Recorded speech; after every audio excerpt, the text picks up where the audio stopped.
come in. Thanks for tuning in to Let's Talk About It Media 21. Please like, comment, and subscribe. Thanks for being here, everyone. I appreciate everyone for helping me meet my subscribers yesterday, which was really great for me. That was something I really needed. But yeah, definitely like the video, subscribe to the page. We're going to go ahead and get into the video. Allow me a few seconds to do my disclaimer. But come on in, like the video as you guys come in. I appreciate everyone for being here and supporting the channel. Thank you, thank you, thank you, thank you.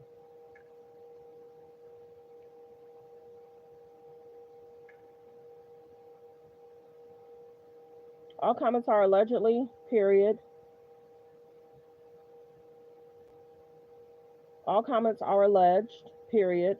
Please hit the like button, period. Copyright disclaimer under Section 107 of the Copyright Act of 1976. Allowance is made for fair use for purposes such as criticism, comma, comments, comma, news reporting, comma, teaching, comma, scholarships and research. Fair use is use permitted by a copyright statute that might otherwise be infringing. All comments are alleged in our opinion and for entertainment purposes only. Thanks for being here. Thanks for supporting the channel.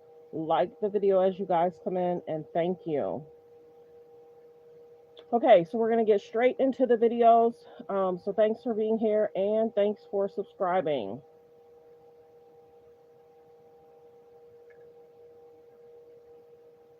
Be back because we got some news tonight.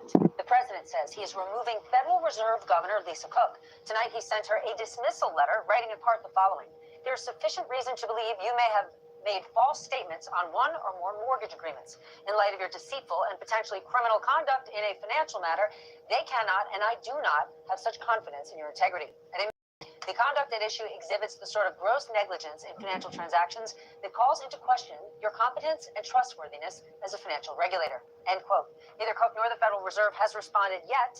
We got to dig into this. Joining me now, Rohit Chopra, former director of the Consumer Financial Protection Bureau and former member of the Federal Trade Commission during Trump's first administration. Rohit, I'm so glad you could join us tonight. For people who do not follow financial news day in, day out, I want to break this down in several buckets, but let's start with how serious is this for the economy? Because the independence of the Federal Reserve, which has existed for 112 years, is a crucial part of our economy. It is why so many countries invest in us. They trust that independence. Like the video, fair use, reaction clip, like the video as you guys come in.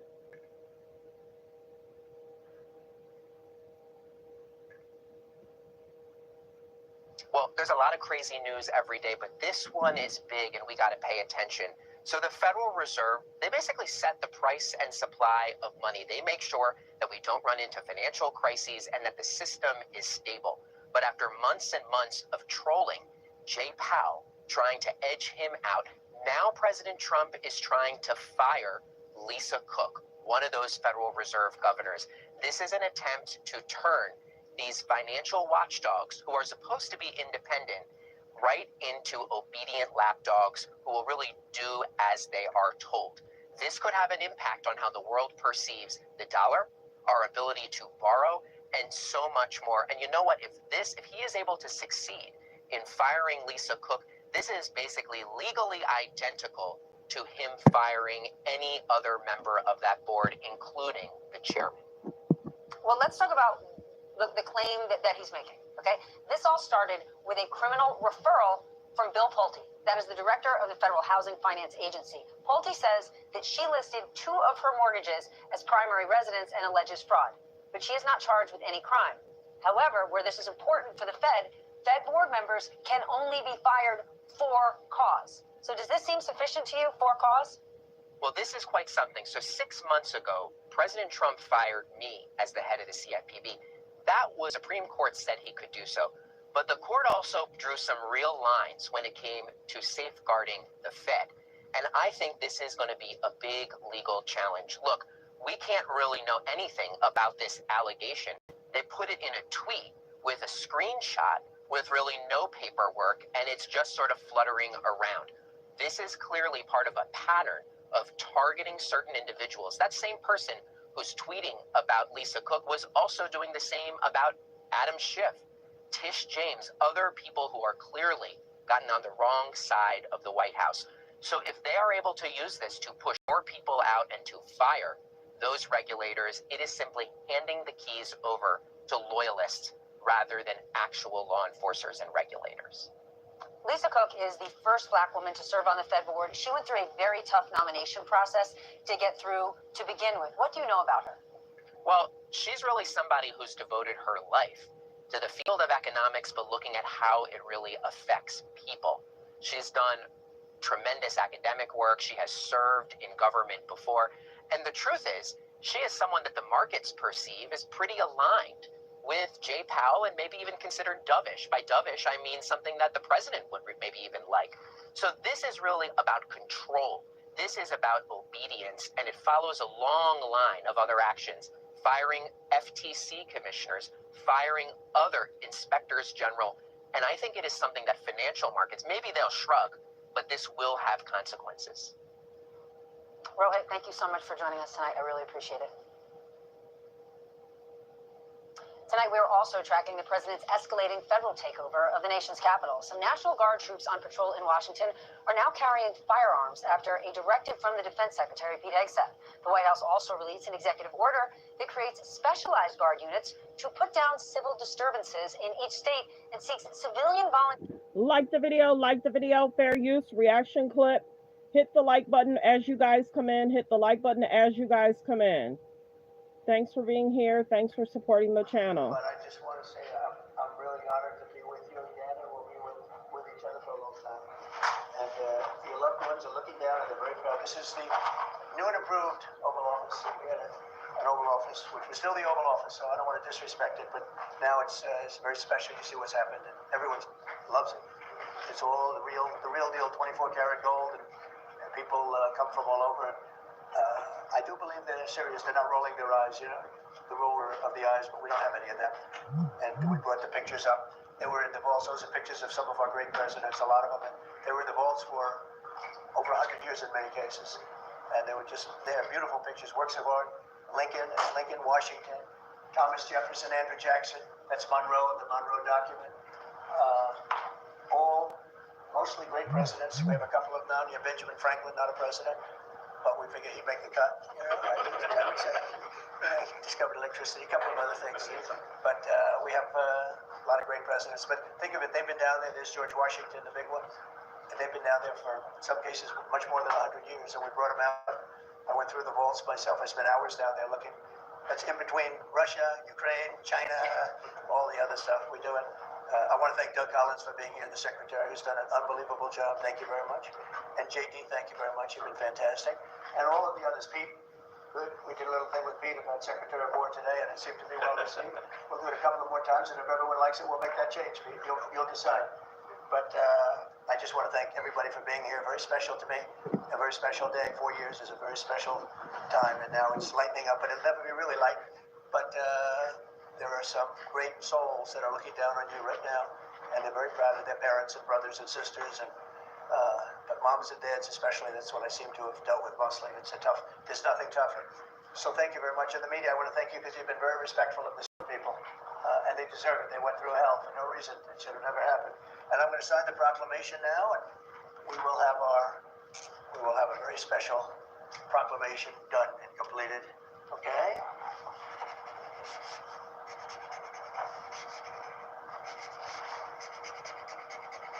Oh, that's a good one.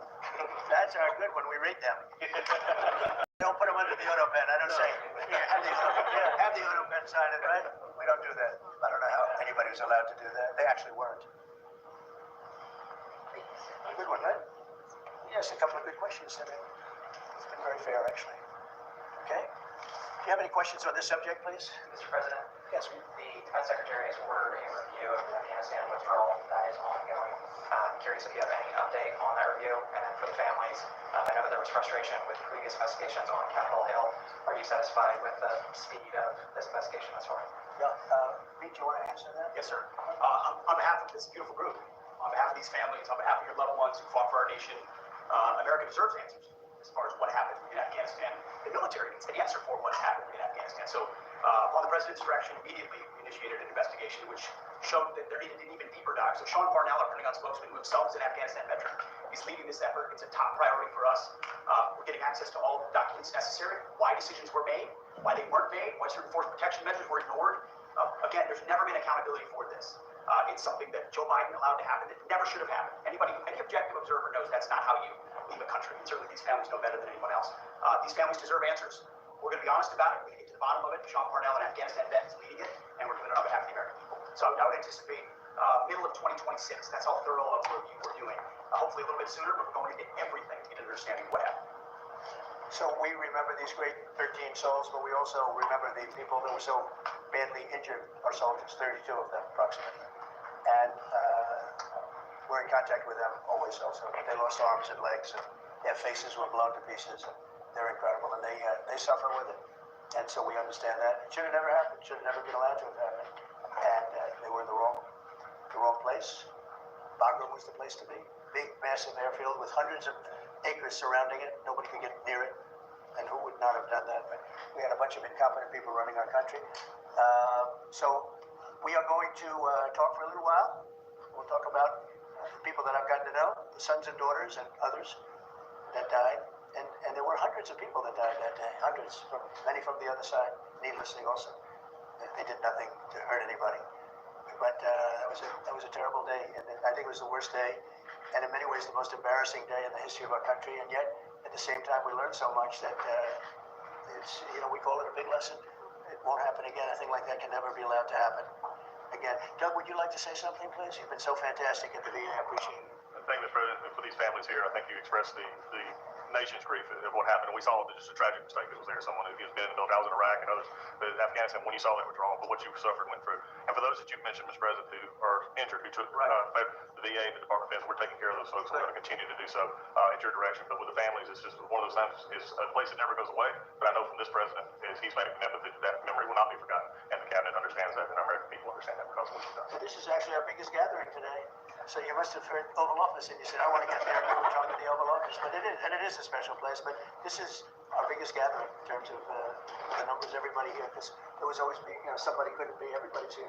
And that's a great honor. I think it's a great honor. JD, do you want to say a couple of words, please? Oh, sir, I just echo what you said. We're so honored to have all of you here. I know that days like today can't make the hurt go away, but hopefully 4 years on, we can start to remember with fondness and with a little bit of joy the people that were taken from us.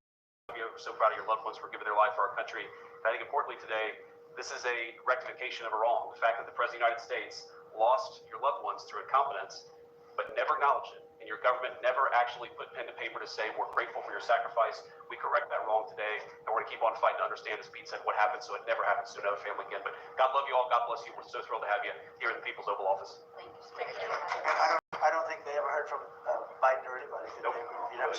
Nobody ever even called them. It's a terrible thing we suffered through for 4 years, so needlessly, yes, ma'am. I wanted to ask about veterans. I wanted to say I'm so sorry for all of your loss. And I know we've covered it in the media, but I can't imagine you all went through, and thank you for being here.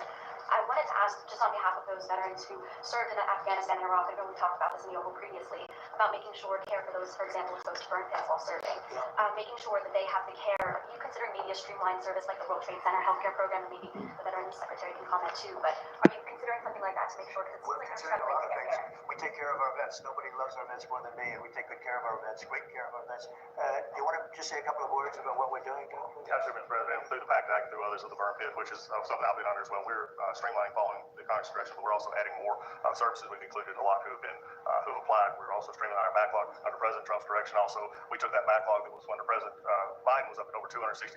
We're down now, Mr. President, I can tell you that under 150,000 in just a little over 6 months. So we're making sure that what was bogged up in a bureaucratic system, we're streamlining it so they get that care quicker, and we're making sure that it is what they need. And we're also doing that in our hospitals as well, so they get that care quicker, and not only in our hospitals, but in our community as well. That's been the biggest difference. We're about the veteran at the VA, not about the bureaucracy, so we are making progress there. And the VA has a 93% approval rating. It was down in the low 40s when we did. So I had pretty close to that in the first term. We had a great first term, and it was pretty close to that. And then they took over, and it went down into the 30s, and 20s, and 40s. But it went down at one point to 28 or 29%, which is terrible. They gave away choice and accountability.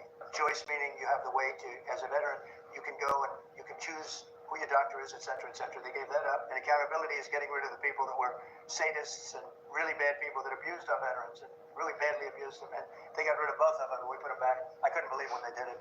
And anyway, but we're now, you've blown everybody away, Doug, at 93%. So we're 93% approval for our vets. And I like that, so that's good. And on Department of War, how do you plan to do that? It requires an act of Congress to rename the Defense Department to Department of We're War. just going to do it. I'm sure Congress will go along if we need that. I don't think we even need that, but if we need that, I'm sure Congress will go along.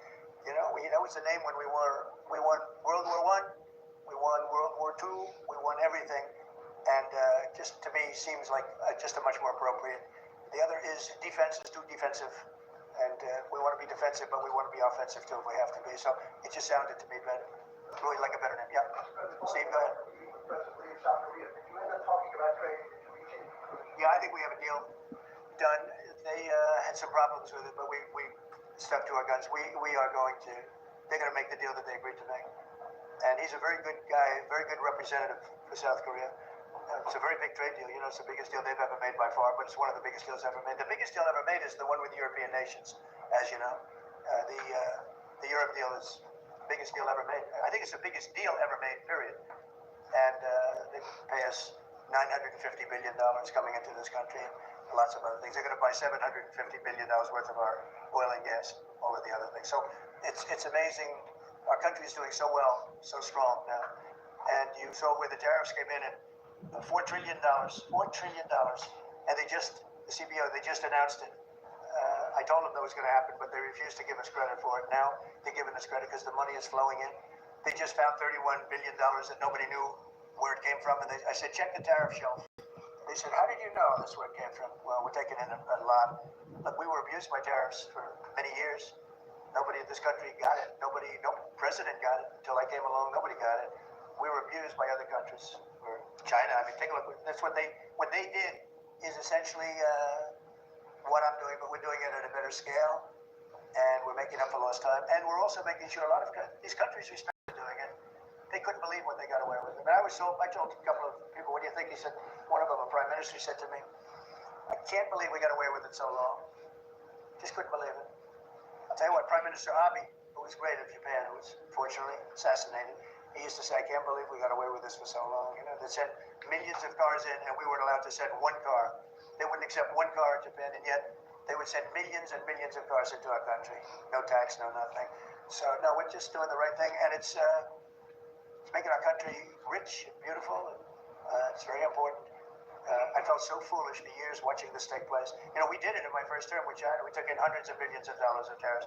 But when COVID came back, we focused on that. We did a really good job, and the whole world suffered with that one. It was a terrible thing. So we couldn't be tariffing countries. And if you looked at what happened to France and Spain, Italy, and all, I'm not going to go say, by the way, we want tariffs. So, but now we do say that, and it's tremendous. And we're respected. We're the most respected we've ever been. Thank you very much, everybody. I appreciate it. Thank you. Like the videos, you guys come in. Like the videos, you guys come in. Had a great weekend. And as you know, we made our deal with the European Union. The Japan deal is done. Like the videos, you guys come in.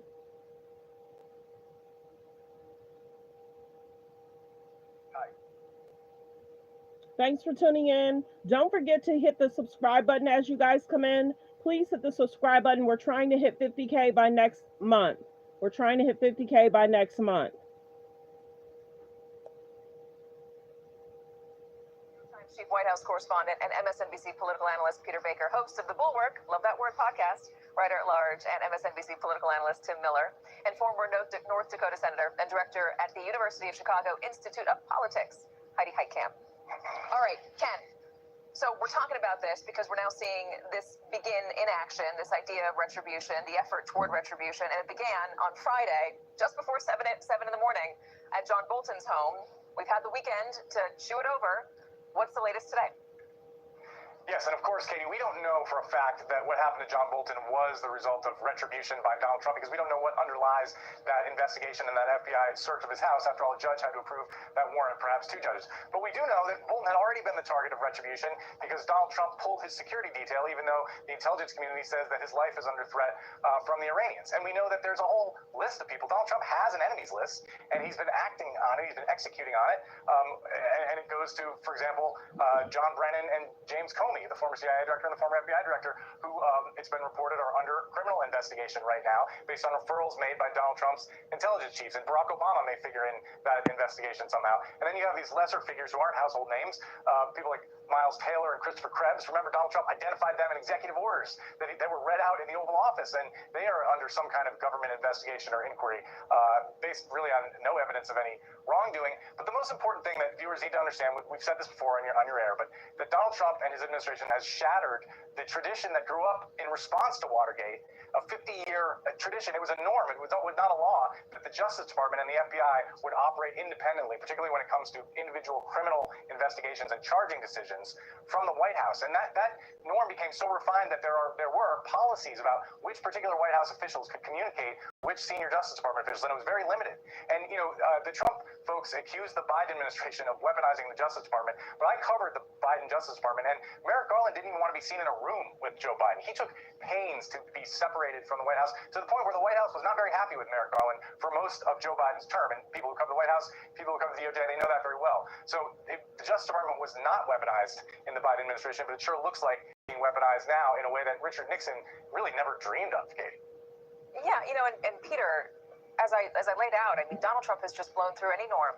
He's brash, he's bullish, he refuses to bend, refuses to kowtow, refuses to say he's wrong. And now he's not only doing that, but he's lined up a number of loyalists around him, people that are willing to do the things that he maybe not as directly asking them to do, but the things that they know he wants them to do. That's how Michael Cohen has always put it. Nixon ran up against his own administration. He ran up against his DOJ, who said, we're not going to do this. And he had to go through a number, the Saturday Night Massacre, firing a number of members of the DOJ before he could find somebody to carry out his orders. This, by doing it out in the open and doing it without apology and having the friendly news outlets there to cushion it, to rewrite it, to spin it, and then the party there to just get in line. This is different. Like the video, fair use reaction clip. There's about 101 in the building. If I can please get 101 people to hit that subscribe button.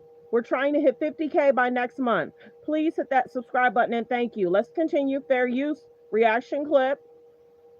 I mean, look, Richard Nixon obviously had his own dark side, and he had his enemies list, and he used the instruments of power to go after them, right? He authorized the burglary of Daniel Ellsberg's psychiatrist's office in order to get dirt on Daniel Ellsberg because he had angered Nixon over Vietnam. He did all kinds of things like that, but the difference was that he understood you weren't supposed to be doing out in public. You're supposed to hide that kind of thing. That was the reason he got pushed out of office with a cover-up. There's no cover-up here. What's going on with this president is out in the open. He's not really making much of a pretense that this is anything other than retribution. Look what we saw just in the last few days, right? We saw FBI agents at John Bolton's house just days after Bolton was all over television criticizing Donald Trump's handling of the Alaska summit with Vladimir Putin and the meeting with Volodymyr Zelensky in Washington.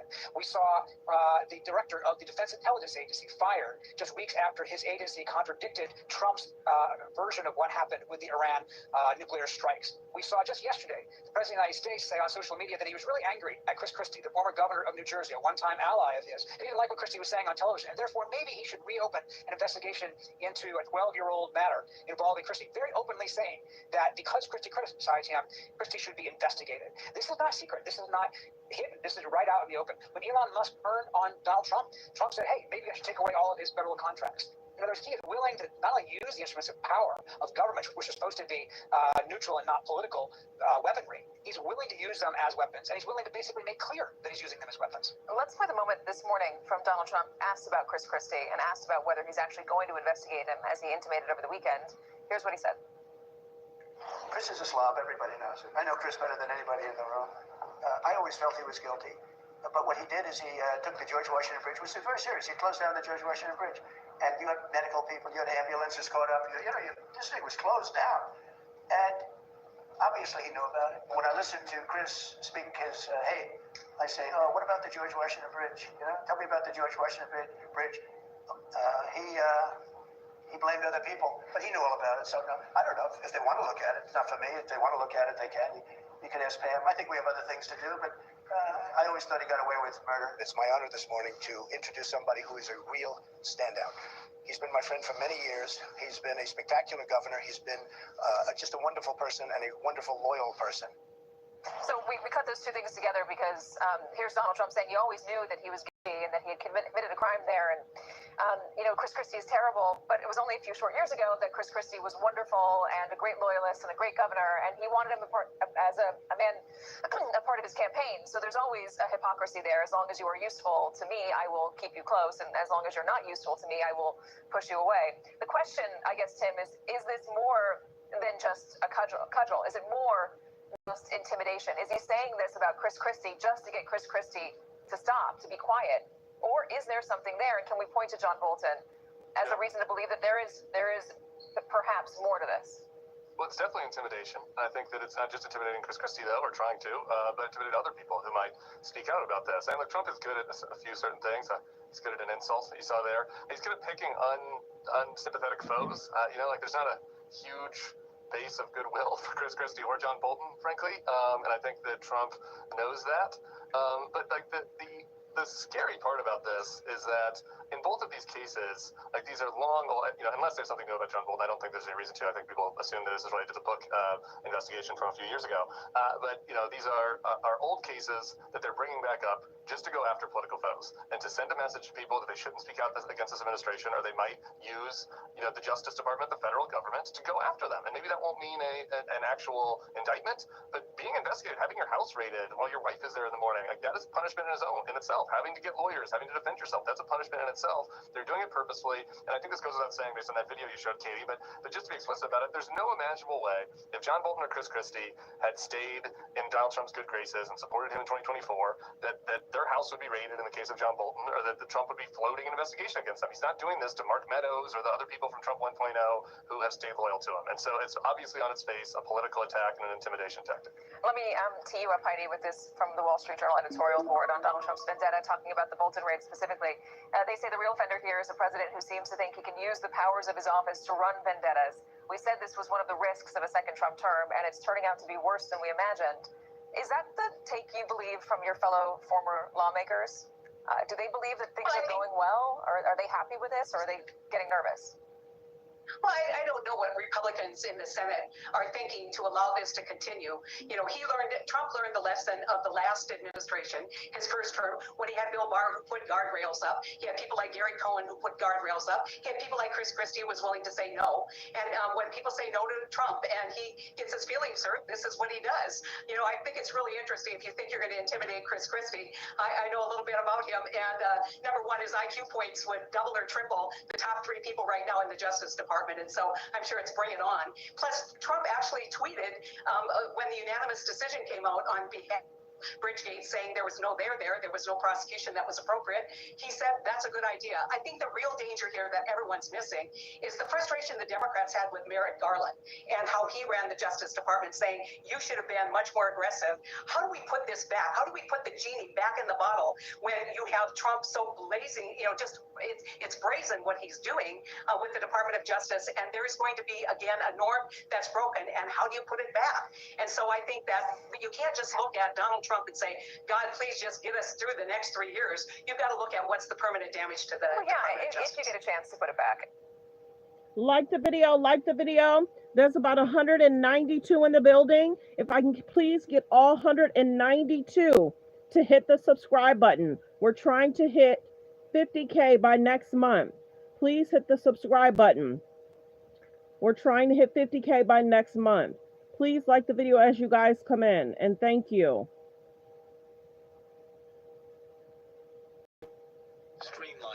Like the video as you guys come in, and thank you. Double tap the screen, hit the thumbs up above the video, below the video. 1 second. While you come in, please hit the subscribe button, and thank you.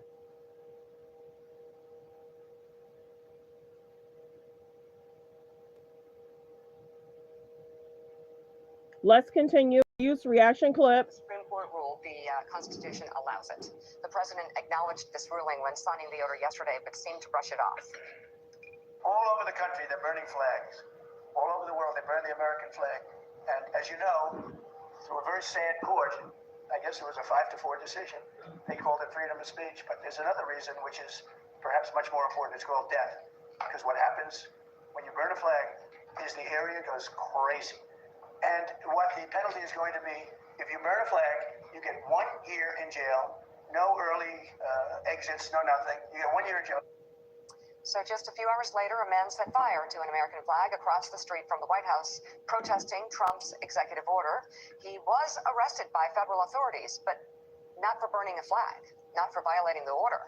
Rather, he was charged with violating a statute that prohibits lighting a fire in a public park. David Drucker, it's very interesting. You've had a lot of conservatives over the past several days very concerned about things that have been going on, and the socialization of Intel, sort of a Clement Attlee move to take over, have the federalize 10% of one of our most important tech companies. Yesterday, after this executive order, you had Eric Erickson on flag burning. Obviously, Eric, like me and like I think most Americans, despise flag burning, but Eric Erickson once again said, "What are we doing here?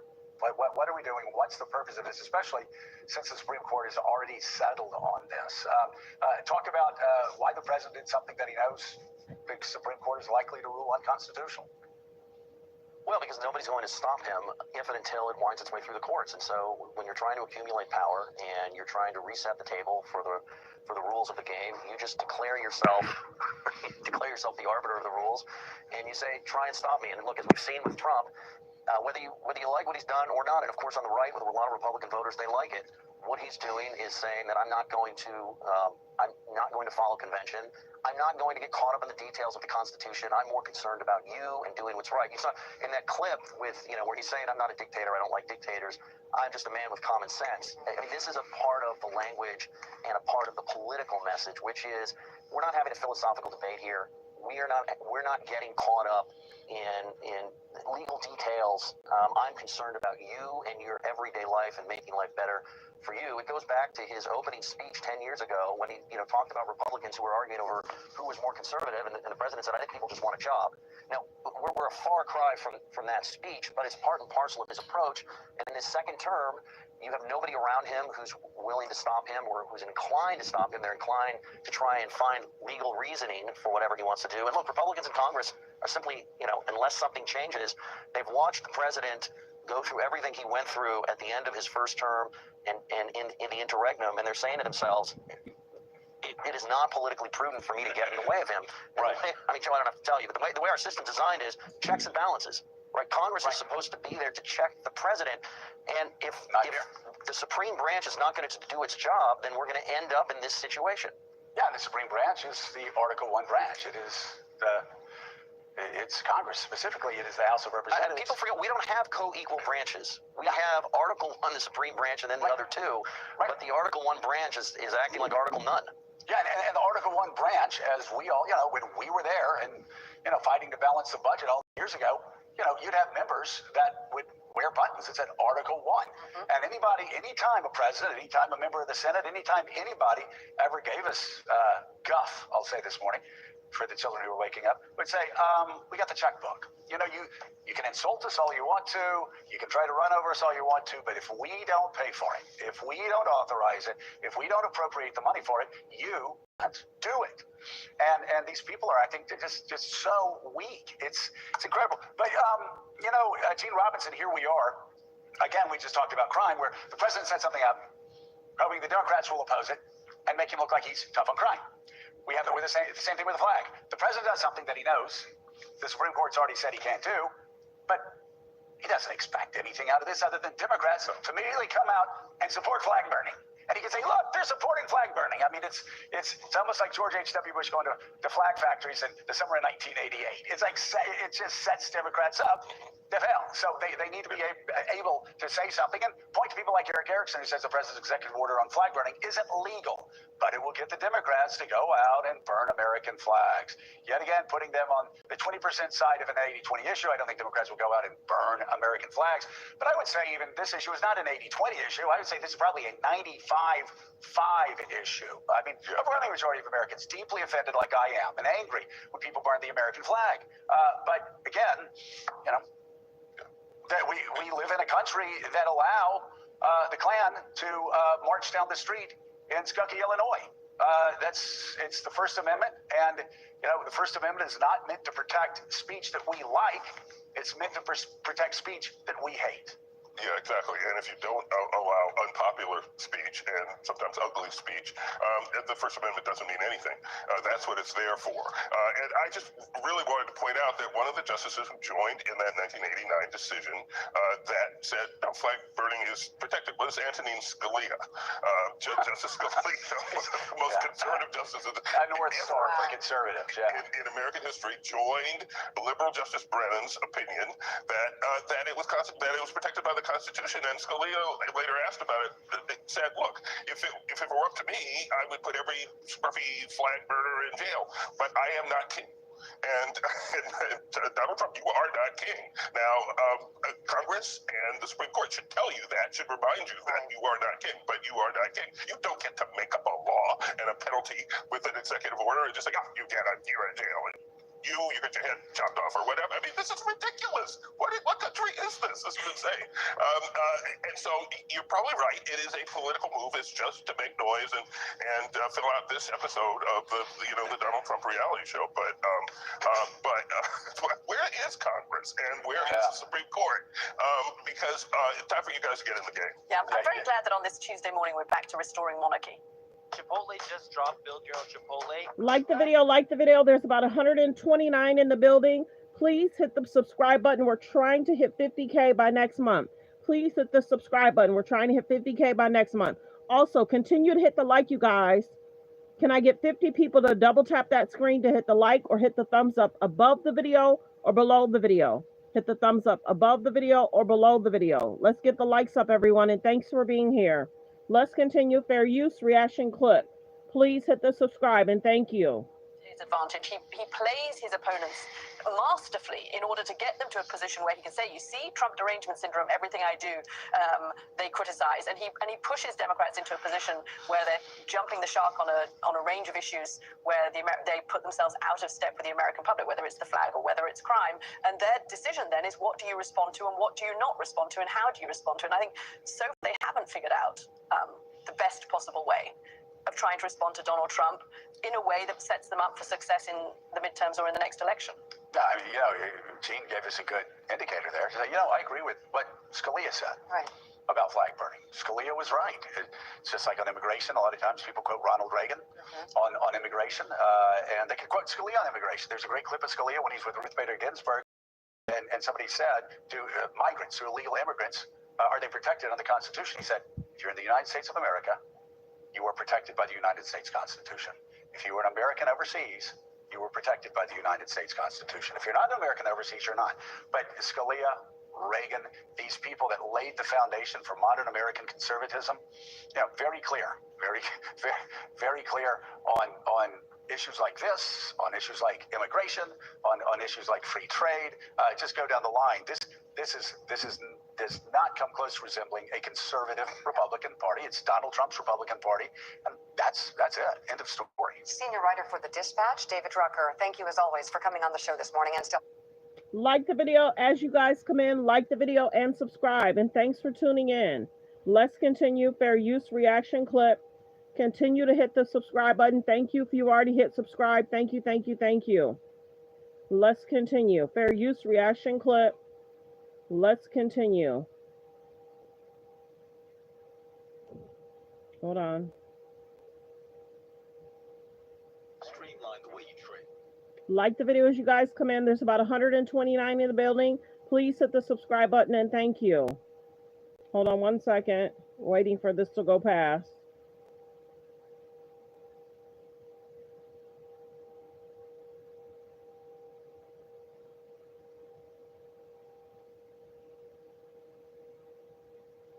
Like the video as you guys come in. Let's continue. On one or more mortgage agreements. In light of your deceitful and potentially criminal conduct in a financial matter, they cannot, and I do not, have such confidence in your integrity. At a minimum, the conduct at issue exhibits the sort of gross negligence in financial transactions that calls into question your competence and trustworthiness as a financial regulator. End quote. Neither Coke nor the Federal Reserve has responded yet. We got to dig into this. Joining me now, Rohit Chopra, former director of the Consumer Financial Protection Bureau and former member of the Federal Trade Commission during Trump's first administration. Rohit, I'm so glad you could join us tonight. For people who do not follow financial news day in, day out, I want to break this down in several buckets, but let's start with how serious is this for the economy? Because the independence of the Federal Reserve, which has existed for 112 years, is a crucial part of our economy. It is why so many countries invest in us. They trust that independence. Well, there's a lot of crazy news every day, but this one is big and we got to pay attention. So the Federal Reserve, they basically set the price and supply of money. They make sure that we don't run into financial crises and that the system is stable. But after months and months of trolling Jay Powell, trying to edge him out, now President Trump is trying to fire Lisa Cook, one of those Federal Reserve governors. This is an attempt to turn these financial watchdogs, who are supposed to be independent, right into obedient lapdogs who will really do as they are told. This could have an impact on how the world perceives the dollar, our ability to borrow, and so much more. And you know what? If he is able to succeed in firing Lisa Cook, this is basically legally identical to him firing any other member of that board, including the chairman. Well, let's talk about the claim that he's making. This all started with a criminal referral from Bill Pulte. That is the director of the Federal Housing Finance Agency. Pulte says that she listed 2 of her mortgages as primary residence and alleges fraud, but she is not charged with any crime. However, where this is important for the Fed board members can only be fired for cause. So does this seem sufficient to you, for cause? Well, this is quite something. So 6 months ago, President Trump fired me as the head of the CFPB. That was legal. The Supreme Court said he could do so. But the court also drew some real lines when it came to safeguarding the Fed. And I think this is going to be a big legal challenge. Look, we can't really know anything about this allegation. They put it in a tweet with a screenshot with really no paperwork, and it's just sort of fluttering around. This is clearly part of a pattern of targeting certain individuals. That same person who's tweeting about Lisa Cook was also doing the same about Adam Schiff, Tish James, other people who are clearly gotten on the wrong side of the White House. So if they are able to use this to push more people out and to fire those regulators, it is simply handing the keys over to loyalists rather than actual law enforcers and regulators.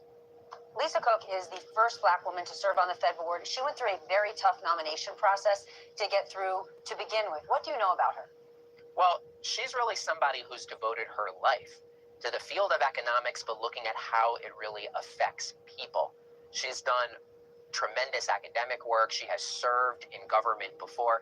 And the truth is, she is someone that the markets perceive as pretty aligned with Jay Powell and maybe even considered dovish. By dovish, I mean something that the president would maybe even like.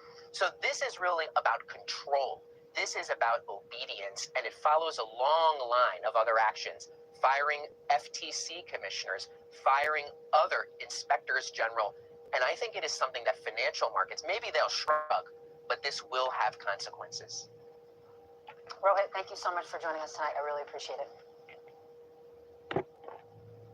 Tonight, we are also tracking the president's escalating federal takeover of the nation's capital. Some National Guard troops on patrol in Washington are now carrying firearms after a directive from the Defense Secretary, Pete Hegseth.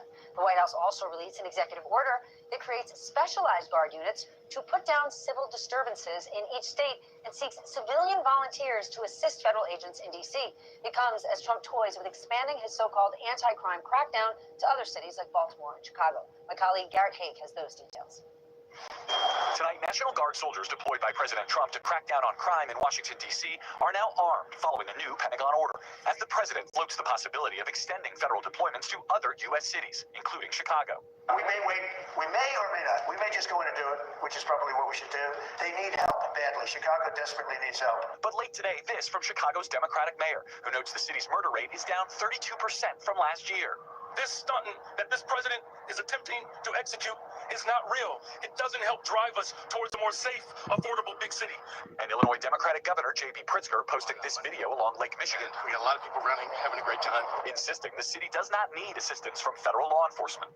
Mr. President, do not come to Chicago. You are neither wanted here nor needed here. But so far this year, the city is still averaging over 1 killing a day. Just this weekend, there were 3 homicides and 27 people were shot. we still have a problem. We have a problem with illegal guns. We have a high murder rate. We need help with that. If Trump really wants to help, what he can do is give us a federal Homeland Security grant so we can hire more police officers. While the president is pushing back on Democratic criticism, he's behaving like a dictator. A lot of people are saying maybe we like a dictator. I don't like a dictator. I'm not a dictator. I'm a man with great common sense and I'm a smart person. And when I see what's happening to our cities, and then you send in troops, instead of being praised, they're saying you're trying to take over the republic. With that, let's get smarter with the help of our lead-off panel tonight. Luke Broadwater is here, Pulitzer Prize-winning White House correspondent for the New York Times, Susan Glasser, staff writer for the New Yorker, and David Drucker, senior writer at The Dispatch.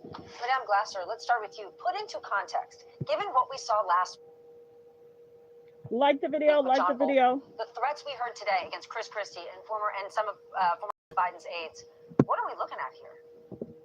Well, look, John Bolton was one of many people who predicted what he called a retribution presidency. Donald Trump was one of the other people who predicted a retribution presidency. He wasn't hiding this agenda stuff. He was very clear on the campaign trail in 2024. And since he's returned to office, he is all about revenge, retribution.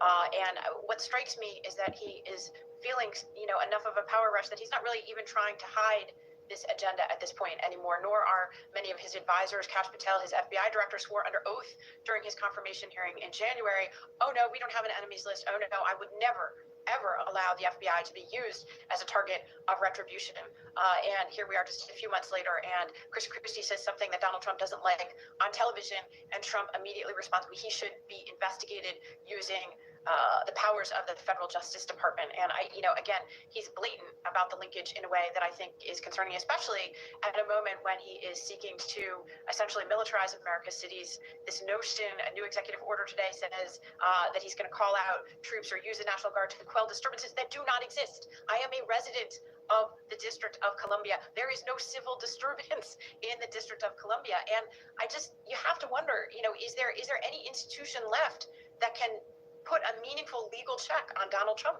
tonight? Like the video, fair use reaction clip. Like the video as you guys come in. Thanks for being here. Continue to hit the subscribe button, please. Continue to hit the subscribe button.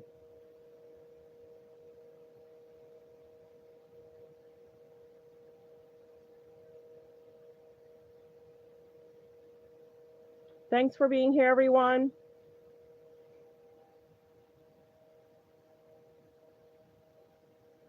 Continue to hit the subscribe button. We're trying to hit 50K by next month.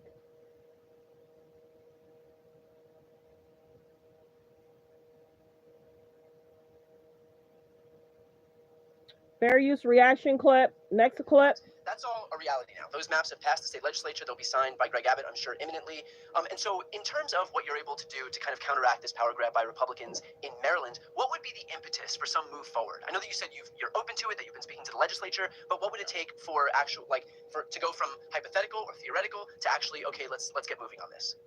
Well, I think everybody in Maryland right now is looking at what's happening around the country. And as the country continues to move in this direction, I think that means other states, to include Maryland, will have to look to evaluate to make sure that our maps are fair as well.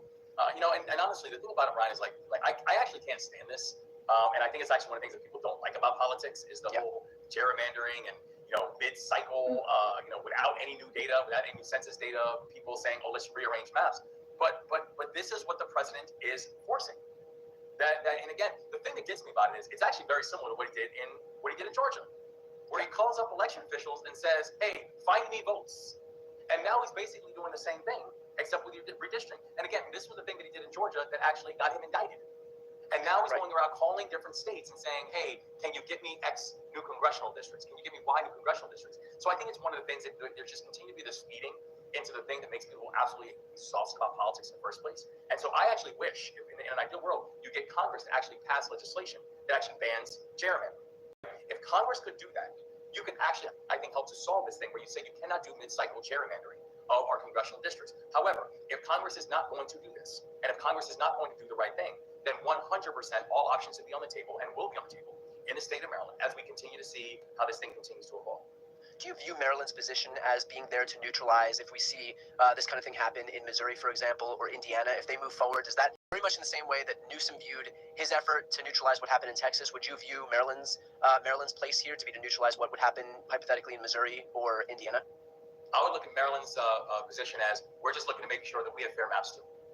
That if these other states are looking to have fair maps, then Maryland's going to have fair maps too. Okay, so there's no like trigger mechanism or anything like that. More broadly, how do you view Maryland's Supreme Court as possibly playing into this? Would if Maryland's officials did move forward, if you did move forward with maps to kind of counteract these power grabs that are happening on the right in the national environment, how would the Supreme Court possibly serve as an impediment to these efforts?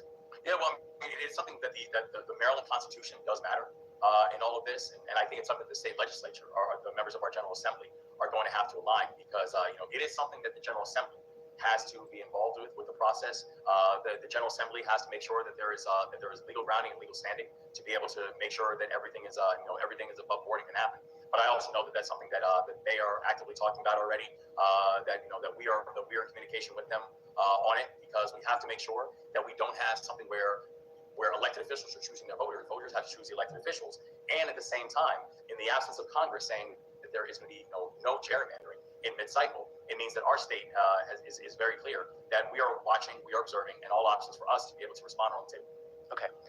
Moving over to a different topic, Trump had actually focused in on you this weekend, attacking you for daring say something critical of dear leader. And one of the things that he threatened, because you didn't heap praise onto him, as is expected by Donald Trump, is this threat that he's going to revoke funding for a bridge in your state. So first and foremost, can you talk about where that funding did come from? Because he made it sound as if he's responsible for heaping this funding onto you, and just as easily as he gave it to the state of Maryland, he can take it away. Yeah, I was actually fascinated about the level of revisionist history that we continue to see from our presidents. And he talks about how he gave me all of this money for the bridge. And as a reminder, that we had on March 26th, a year and a half ago, where a ship the size of 3 football fields slammed into the iconic Key Bridge in Baltimore.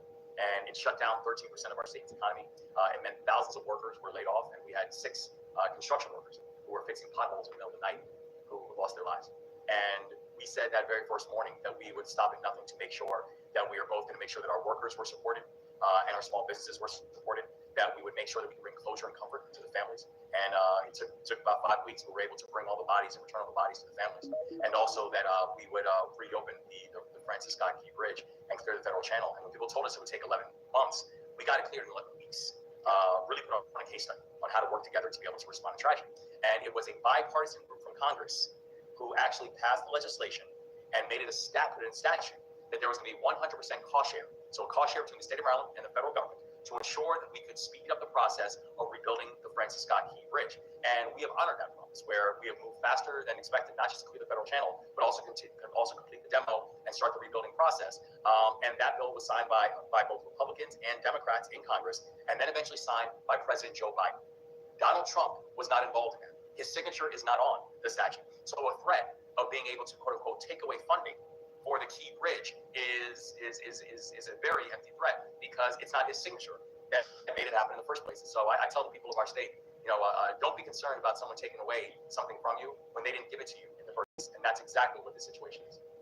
What does it say more broadly, notwithstanding the fact that he was not involved in the allocation of this funding, but what does it say that his beef with you personally, because again, you didn't heap praise onto him, which is what he expects from everybody in this country, that his response here is to hurt an American state and American citizens who live in that state because he didn't get, like the amount of loyalty that he expected from one person, and so he's going to hurt everybody else as a result, despite the fact that his job as president is to keep this country as prosperous and as safe as it can be.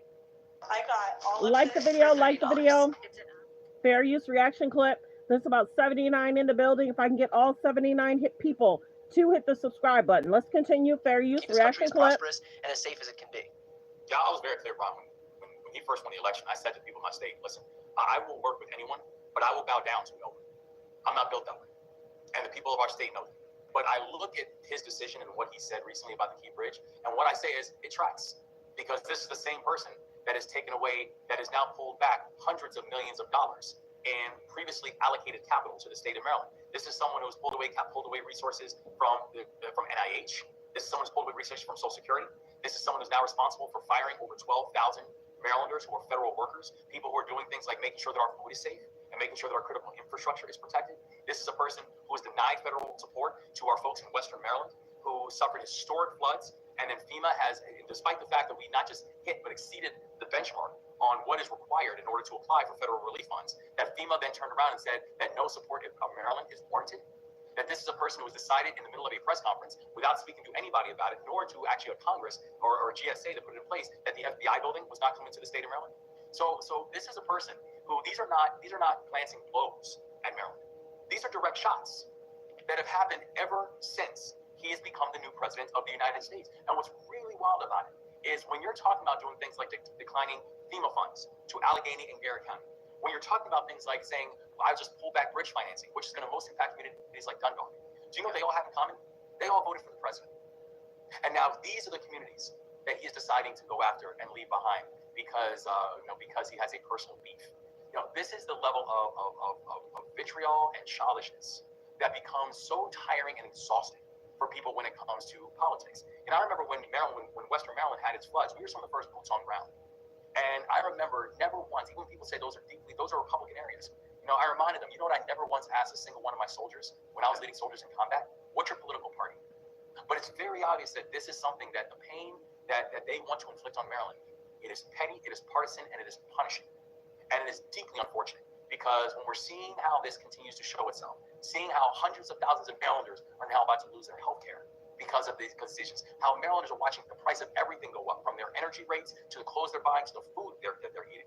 This is petty, it is partisan, and it is punishing. And frankly, unfortunately for this president and this administration, it's par for the course. Well, another testament to exactly that is within those threats against you, he suggested sending the military into Baltimore as well, very much in the same way that he's done in my city of Los Angeles and that he's done in DC. And so, can I have your reaction first and foremost to the prospect of him using the U.S. military to not to be sent overseas, but to go into the streets of yet another American city?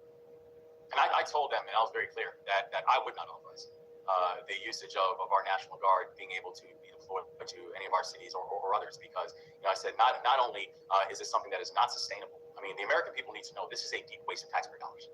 There's well over $1 million a day that is now being spent on having members of the National Guard go and patrol communities in a way that they are not trained for and in a way they did not sign up for. I've said that we will not authorize it because it is not scalable. You're not going to send the National Guard into all of America's major cities, especially when, frankly, a lot of the people who are patrolled and deployed now to Washington, D.C. are actually from states that have higher crime rates than have some of the highest crime rates in the country. So who's going to deploy their cities when they're actually walking around Washington, D.C.? And I told them it is unconstitutional because this is a direct violation of the 10th Amendment, and this is deeply disrespectful to the members of the National Guard. And as someone who's actually won and deployed overseas, I actually take my responsibility to them seriously. And I take my responsibility to their families seriously. And to ask them to go and to activate for a mission that is theatrical and to a mission that they are not trained for is deeply problematic and frankly deeply offensive to me and to a lot of other people who've actually worn the uniform in this country. And so I've said, and I will continue to say, that I will not authorize it. And if there's one thing that I know the Constitution and I know the oath that I took, and I plan on standing by both. What do you make of the fact that he continuously threatens or actually follows through on these threats to deploy the military into blue cities and blue states, but refuses to do so when it comes to red states, where there are cities that have, objectively higher per capita crime rates than in those blue states? I think it just goes to show how completely partisan this decision is. These decisions are not data-backed. These decisions are not consistent with fact. And I say it especially when you're talking about coming into places that have actually, for example, if you look at what's happened in Maryland, Maryland's had amongst the fastest drops in violent crime anywhere in the United States over the past 2.5 years. Now, when I first became the governor, that Maryland saw over a 10-year period before I became the governor, how the homicide rate had nearly doubled, the non-fatal shooting rate did double. Baltimore City went 8 straight years with 300+ homicides. In 2022, the year before I became the governor, Baltimore's averaging almost a homicide a day. Now, since our inauguration, we've had amongst the fastest drops in violent crime anywhere in the United States of America. That the last time the homicide rate was this low in Baltimore, I was not born yet. And that we've done it by working together with the mayor, with our state's attorney, with local law enforcement, with community groups, to be able to say, we know we have more work to do, but no one is watching faster drops than what we are seeing in Baltimore and what we are seeing in the state of Maryland right now. And so so my invitation, when I invited the president to come do a safety walk with us, that I guess offended him. But the reason is because he can learn something.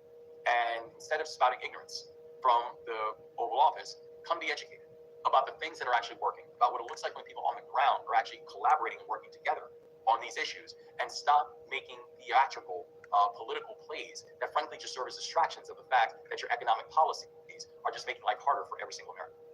Well, you say that his decision's not data-backed, but, it's very possible he could just fire the person who was giving him actual data and replace them with somebody who gives him the data that he actually wants, and then suddenly it's data-backed.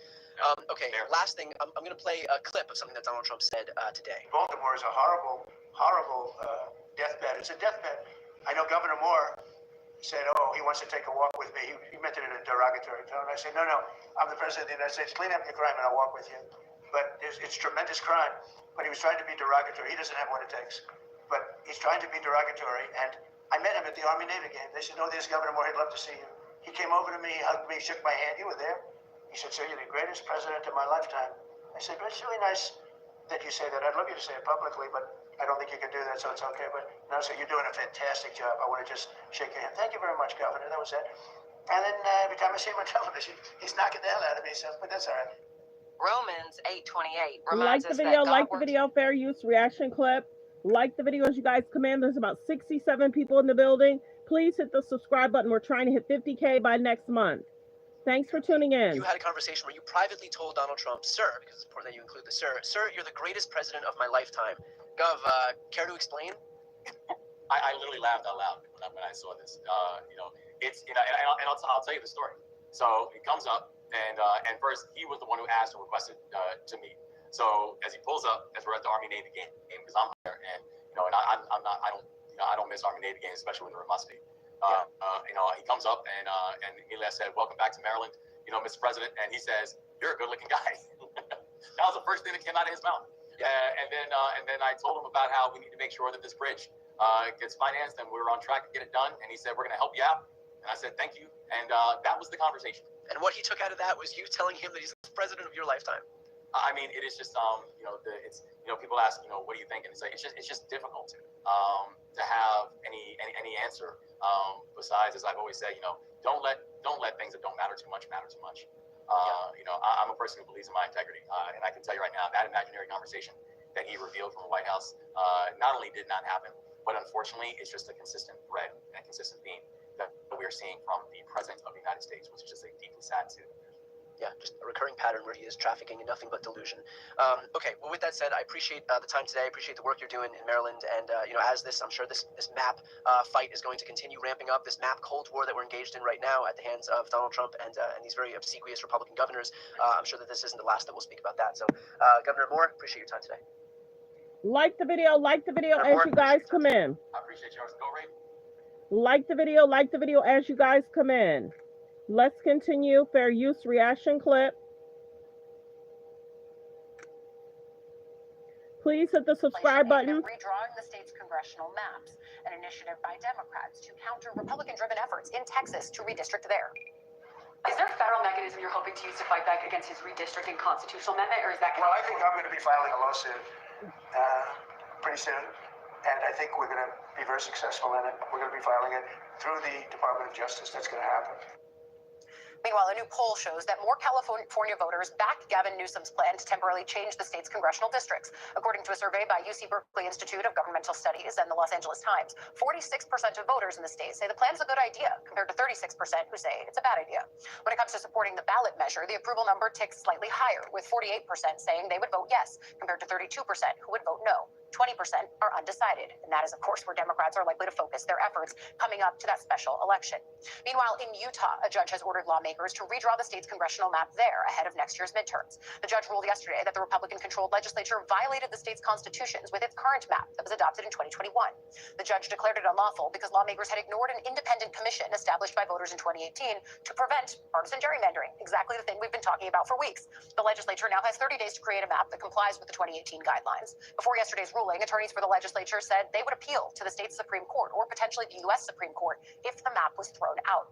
The thinking here is that Democrats could notch potentially one seat in that Salt Lake City area and one seat, not five like they did in Texas, but notable and important to track. Meanwhile, President Trump signed an executive order yesterday directing the Justice Department to investigate and prosecute people for burning the American flag. This despite the Supreme Court ruling in 1989 that the Constitution allows it. The president acknowledged this ruling when signing the order yesterday, but seemed to brush it off. All over the country, they're burning flags. All over the world, they burn the American flag. And as you know, through a very sad court, I guess it was a 5-4 decision. They called it freedom of speech, but there's another reason which is perhaps much more important. It's called death. Because what happens when you burn a flag is the area goes crazy. And what the penalty is going to be, if you burn a flag, you get 1 year in jail, no early exits, no nothing. You get 1 year in jail. And just a few hours later, a man set fire to an American flag across the street from the White House, protesting Trump's executive order. He was arrested by federal authorities, but not on the grounds of violating the order. Rather, he was charged with violating a statute that prohibits lighting a fire in a public park. Joining us now, politics reporter for Semaphore, Dave Weigel. He's currently covering the Democratic National Committee's summer meeting in Minneapolis. We're going to get to that in just a second, but we just mentioned the reaction to President Trump's order on flag burning, which I think ties into your latest piece for Semaphore, which is called Why Republicans Keep Making Anonymous Liberals a Problem for Democrats. You talk about it in the context of the Virginia governor's race. So I guess start there and then broaden it out to this larger ecosystem that in some ways does encompass what Trump just did yesterday regarding the American flag and burning it.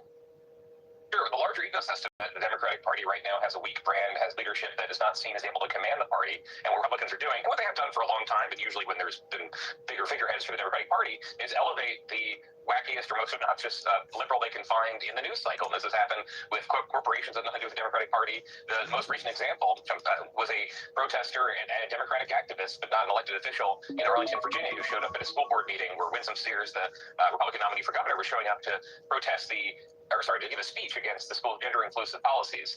And the protester showed up with her sign and said, if you won't let trans play sports, I won't let you use my water fountain. She was white, the candidate is black.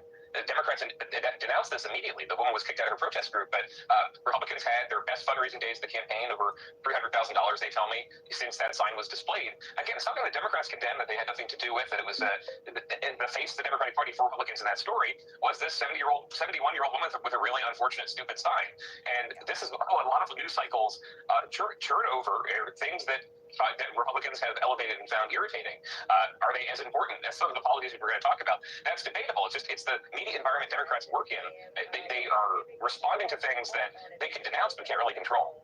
Yeah, I feel like it's everything from Sydney Sweeney and the American Eagle ad to the Cracker Barrel rebranding logo. And then on the more serious front of everything from crime and immigration, it's this constant push and pull between Republicans saying, we're going to force Democrats to own X thing that is politically unpopular, and Democrats saying, okay, how do we then maneuver around this? You're kind of at the epicenter of this right now, covering the DNC summer meeting. Is there a conversation around that? Because this is a well-worn push and pull at this point. There absolutely is, although Democrats here are talking about their individual party brand. The conflict they see is actually about resources between support for the DNC and the Democratic Party, which has been raising more money than it raised 8 years ago in another wilderness period, but less than Republicans, less than the RNC that has Donald Trump and J.D. Vance raising money for it all the time. They are in conflict with third-party groups like Way to Win, a constellation of groups that are funded by wealthy donors who don't think the party is effective. So sometimes they have to respond to them. The debate about why they lost what they stand for, that is very complicated, because there are issues that they try to pivot away from. They think they are not as important or as good for the party as economic issues, as some of the things the party polls the best on. That was a discussion at their general session yesterday. Okay, when crime comes up, because they're responding to crimes, obviously, that are not committed by elected Democrats, they're being blamed for crime in cities. How do they respond? How do they convince people that electing a Democrat doesn't mean more crime? There was a session on LGBT rights, and the discussion was, we know the Republicans are going to attack. The party doesn't really have a unified message. How do we respond? And so multiple sources attacking the party, and that's part of what the meeting is for. The meeting is for electing and confirming some members. It's for resolutions. It's going to be a resolution they voted on today over Gaza, and another Gaza resolution. They sort of are steering the ship around without news cycles they can control. Yeah, and potentially forcing on issues that could splinter them further. I thought that you had one tweet that encapsulated, the push and pull really well. You have Senator Amy Klobuchar talking about the intra-Democratic negativity, sort of pushing back on the "we suck" club, as you call it. Her saying complaining about each other to each other isn't how we win again. And yet you're at the center of that ecosystem and still hearing it on background from sources. I think it's really fascinating. Semaphore's Dave Weigel, thank you for coming on and talking us through it. Okay, let's get to hot topics, trending topics, you guys. Thanks for being here. Thanks for supporting the channel. Continue to hit the like button. Okay, I'm going to be general here. Ray J is mentioning Diddy, and he's talking about Orlando Brown. I don't know if Ray J was asked to mention his name and talk about him, because right now, not a lot of people are talking about Diddy. Not a lot of videos are being made about Diddy. Let's be very clear about that. And we also noticed that Ray J mentioned Diddy before the trial started. Ray J mentioned Diddy when the trial was going on. So is Ray J asked to put out a narrative? We don't know. But he is talking about Diddy. Everybody's talking about Donald Trump hand. If you did not see this video yesterday, Pastor Jamal Bryant was talking about when he realized that the mistress was pregnant, and he struggled with the mistress being pregnant, and he thought about what he should do in regards to it. And he was saying he was at the airport, and someone said, "Hey, I heard about your mistress is expecting. Keep your head up." And he was like, "Keep my head up? You know, this is a struggle situation for me." And he considered not being here. Well, the biggest thing is Candy had asked, why do men cheat? And where do they find the time? And he was like, men sometimes don't think about their family, their finances, the children, and their current wife. He said they don't think about it. He said it's almost like being a narcissist. You're only thinking about yourself, what you want, what you need, and at the time you want and you need it. Men sometimes don't think about what they're going to lose if their spouse finds out they're cheating. So go watch the interview. It's very interesting of what he said. And you have to remember, Mr. Bryant trended so well for the first 5 to 6, 8 years. He was doing so well. And then he went on The Real Housewives of Potomac with his ex-wife. And it kind of helped her in regards to the ratings. I'm sure the children didn't want to be on as much. But it looked like Mr. Bryant and Giselle was trying to just work on their friendship. But then it kind of seemed, other times it seemed like they were working on a relationship. We were confused. So go check out the interview. I'd like to click the button, but I don't want to get flagged, because if this is Candy's podcast, I don't want to get flagged. So Jamal Bryant is talking about his relationships, the mistakes he made, sometimes feeling like men who are narcissists don't think about their children, their wives, their finances, and if there is a divorce coming, what that could mean. So there's that. We talked about Donald Trump, and people are saying, is he a dictator? We talked about this too. Kris Jenner, many people are calling the Kardashians out. Let's go ahead and get to it. The relationships are a concern. The pushing the narrative, you're never enough, you're not enough. Many people are calling out Kim's upbringing, how Kim was dropped into and always seeking the media attention, clicks and views. Kim's always seeking the media attention, clicks and views. If other people were trending over Kim, Kim had to be near them, by them. Right now, the Kardashians are being called out because of North. Kim is dressing North in a way that people are concerned. And they're saying North is 12 and Kim has her dressed like she's an 18, 19. She's dressing her like she's older than she is. Many people are pointing the finger at Kim and Kris. So let's listen to what the Breakfast Club had to say. Hold on. Let's hear what they have to say about, because many people are calling out Kim and Kris for how North is dressing. Like the video, fair use reaction clip. And this is the biggest thing. Many people are calling them out because they continue to put the kids in the media. So let's get to it. There were some photo. Alrighty, y'all. So Kim Kardashian and Northwest and the fam were on a vacation, or are on a vacation. They're over in Rome, and there were some photos taken of Kim and Northwest when they were out having dinner. They also posted a TikTok as well too the same night. But fans are really upset right now because they feel like Northwest is 12 years old, is dressed too grown for her age because of her corset. Now, here's the thing. Northwest on the TikTok does makeup all the time. She's into nails. She's into hair. Kim also talks about that. She's also into fashion. Kardashian. She loves to express herself this way, but people feel like you should be able to give her room to do so, but the corset on her because she's 12 was too much. So, you know. I think that is just so stupid because we. This is not the first time she's put her in a corset. This is not the first time Kim dresses North as she's grown. Kim is doing this on purpose. I've talked about this before. Kim will dress North in something that may not be fashionable, and then people will talk about it. Kim will dress North in something very big, and people will talk about it. Now Kim's putting North in clothes that are more adult-like. Go check out my short. There's a video in regards to North and how Zendaya was dressed at 12. There's a video in regards to Kendall and how Kendall was dressed and how Penelope's being dressed. So I'm wondering if they're getting called out. Are they dressing them in clothes that's too grown? So let's continue. Fair use reaction clip. I don't even see her like this. She usually wears baggy, super baggy, clothes, like Balenciaga. like real sweat. Told you she normally wears baggy clothes. Now Kim is putting North in a corset. Kim likes the attention. Good, bad, ugly, or indifferent. Kim wants the attention. Kim don't care. Good, bad, ugly, or indifferent. The Kardashians are putting the kids in media and they're not protecting them. Let's continue. Fair use reaction clip. Baggy and you know what I mean, like baggy.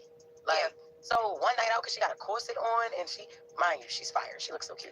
North always looks cute. I'll tell you one thing, as a parent, I gotta be with. She looks very cute though. North looks cute. Yeah, a bunch of adults talking about your child. Yeah, I mean, but when you're Kim Kardashian, it's been happening since your babies were, before they were even born. I'm so sure you're used to it. I'm sure she ignores it. Yeah, I mean, she has to. They flood. Like, you go on TikTok, they She don't ignore it. She don't care about the good press, bad press. She just wants to be in media. They literally flooded in the comments with all types of. But when you say it, it seems like it's revealing or it shows not, but it's not. She looks like a 12-year-old. Yeah, honestly, yeah, she does. She looks like a 12-year-old out with her mom. And I don't think Kim really minds it because they lived their whole life on in front of the world since she was that, probably not that. I'm just speaking, but I agree. But also, I'm speaking about the adults. Go tend to your dusty ass. Oh my God, I didn't know somebody uses dusty. Kim wish she could say that so bad though. I'm sure she wishes she could say that so bad because they do with all her kids. Yeah, she probably don't care. But like Charlamagne said, tend to your own kids. Yeah, I didn't say that. But when you see the picture, I think it's under here. When you see the picture, many people are calling Kim out for it. Trying to see. Oh, if you did not know, Lil Nas X has been released from jail. If you did not know, Lil Nas X has been released from jail. Okay. So this is the picture, and we're just going to rewind. There we go. Like the video, like the video. We don't normally cover children, but Kim is putting North in media. Kim's putting North in media. This is what the Kardashians do. Alrighty, y'all. So Kim Kardashian and Northwest and the fam were on a vacation or are on a vacation. They're over in Rome, and there were some photos taken of Kim and Northwest when they were out having dinner. They also posted a TikTok as well too the same night.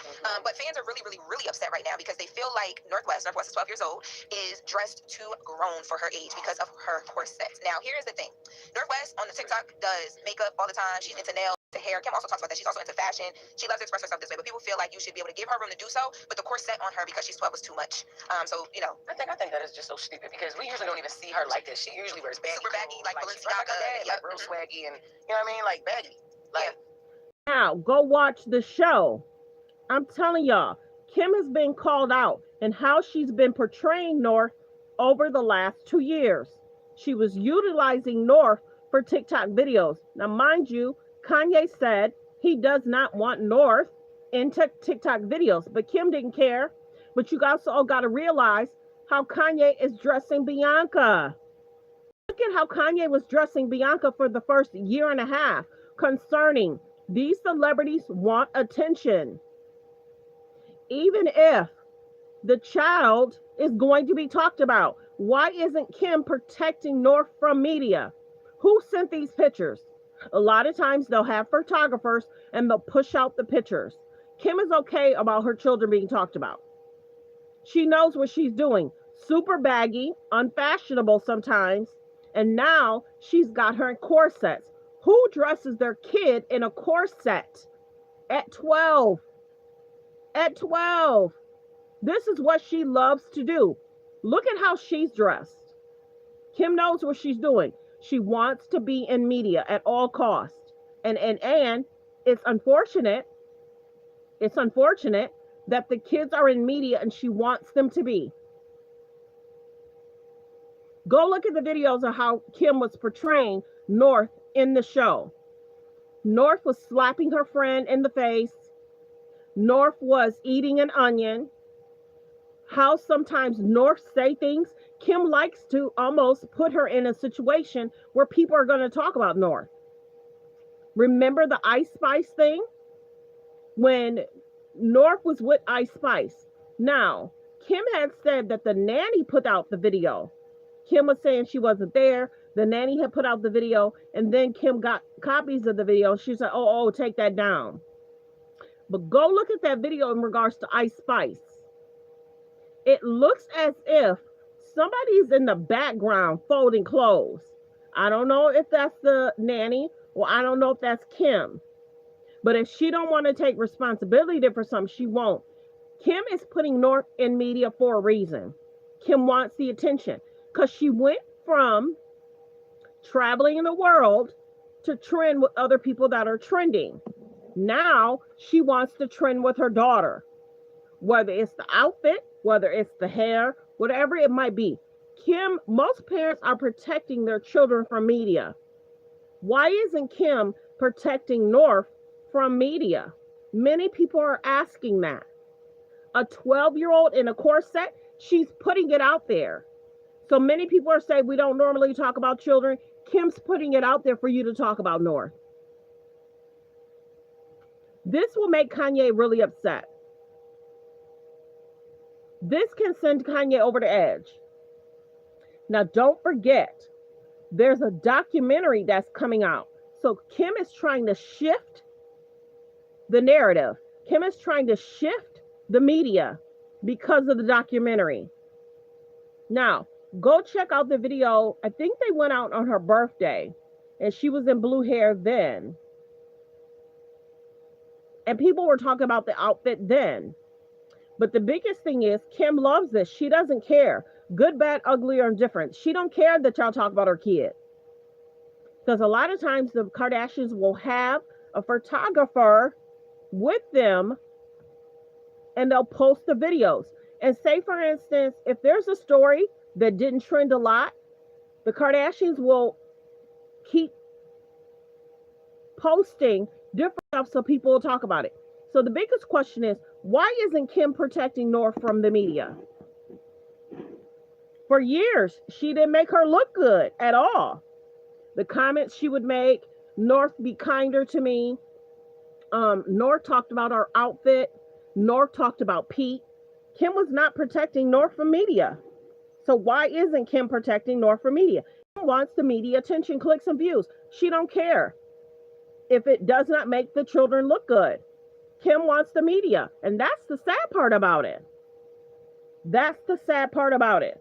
People are talking about North because Kim wants people to talk about North. Kim wants that. Kim wants people to talk about North. Sad but true. Like the videos you guys come in. Kanye's going to be extremely mad. Kanye's not that great of a role model either. It's terrible. To put her in a corset and she's 12. It's different if she's 18, but she's not.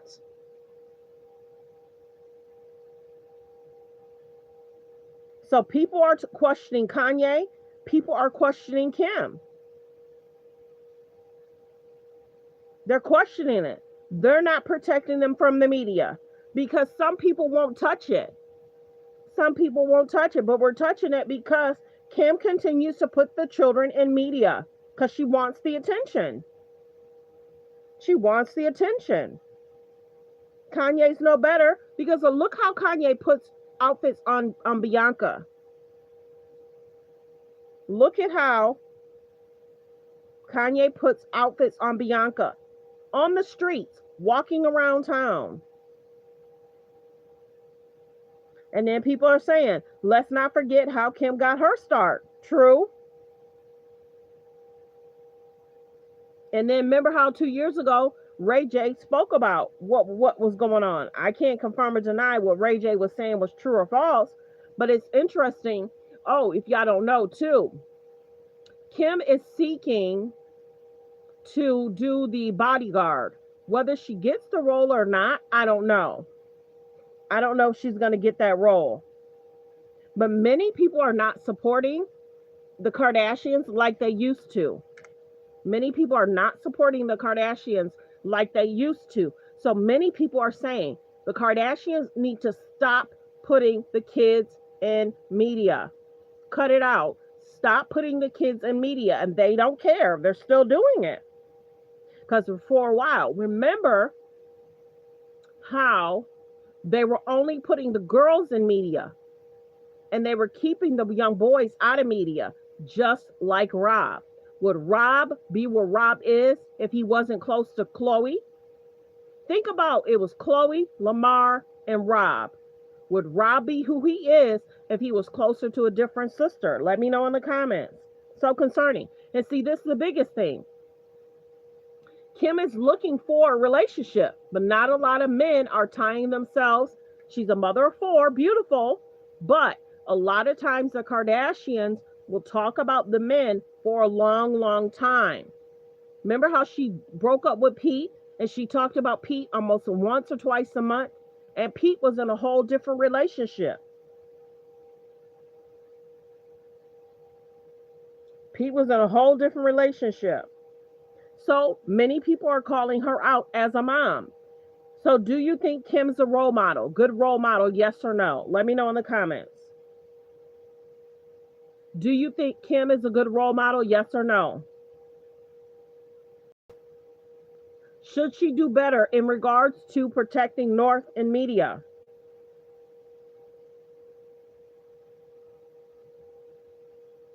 People are saying no, she's not a good role model. Go back and watch the show and look at how they portray North. It's almost like Kim do North just like she does Khloe. It's almost like Kim does North just how she does Khloe. Khloe's not even protected in that family.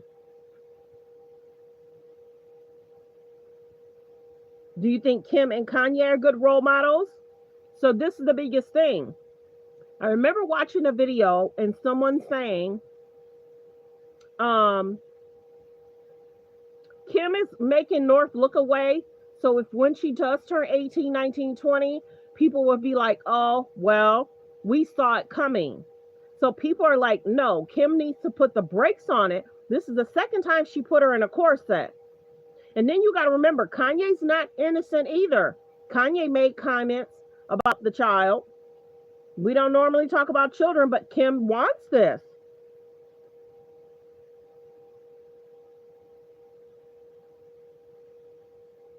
It's sad because I don't even think the kids understand what's happening. And while the Kardashians are putting them in the limelight, because you got to remember, the people are saying over the last 2 years, the show is boring. About 2 years ago, Khloe had said that the show almost got canceled. Khloe said about 2 years ago, the show got canceled. Then Kim started traveling the world. But Kanye's not innocent. Kim's not innocent because of how Kanye dresses Bianca. Because of how Kanye dresses Bianca. You know this is going to make him mad. She's been wearing blue hair, green hair for a little while. But yeah, go check out the show. Look at how Kim portrays North on the show. Showing videos of North slapping her friends in the face, singing in their face, and think about it too. People are calling Kim out because as they're out of town, people are saying she's having North hang out with grown adults. People are calling Kim out because they're saying she's got North hanging out with grown adults. Sometimes, too, people are calling Kim out. Go check out North in different outings. Kim isn't there. Kim lets North go with a bodyguard. And that's happened a few times. Go check out North attending events by herself. She attended the Lakers game in a really big outfit. It was almost like adult clothes, oversized clothes. She attended the Lakers game without Kim. And it's almost like, okay, we're going to send the kids. Tristan's there on the court. Tristan can keep an eye on. Go check it out. Kim likes to send North out by herself with bodyguards. And I don't know if it's both alleged men bodyguards or women bodyguards. But at least they're with a bodyguard. Yeah, I don't watch the show that much either, but I see what's going on. Kim is doing this on purpose. She's doing this on purpose. And many people talk about it because they're going back and forth in regards to Kylie and Timothy, whether they're in a solid relationship. They say Timothy is traveling. So right now, Kim is single, Chloe's single. We're trying to figure out if Kendall's single. The mom is with Corey. Courtney is in a happy relationship. Courtney's married. Go back and look at Aubrey O'Day talks about Kim Kardashian. That was last month. Aubrey O'Day talks about Kim Kardashian. That was a video from last month. Do you think Kim is a good role model? Let me know in the comments. Kim is doing this on purpose and putting her in media.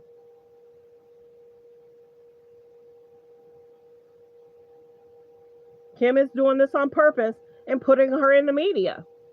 Kim wants the media attention. The Kardashians want their name trending weekly. They don't care what it is. Have you ever noticed if there's a big story about them, they'll come out with a product? Have you ever noticed if there's a story about them, they'll come out with a product? Or Kim will be in a bathing suit.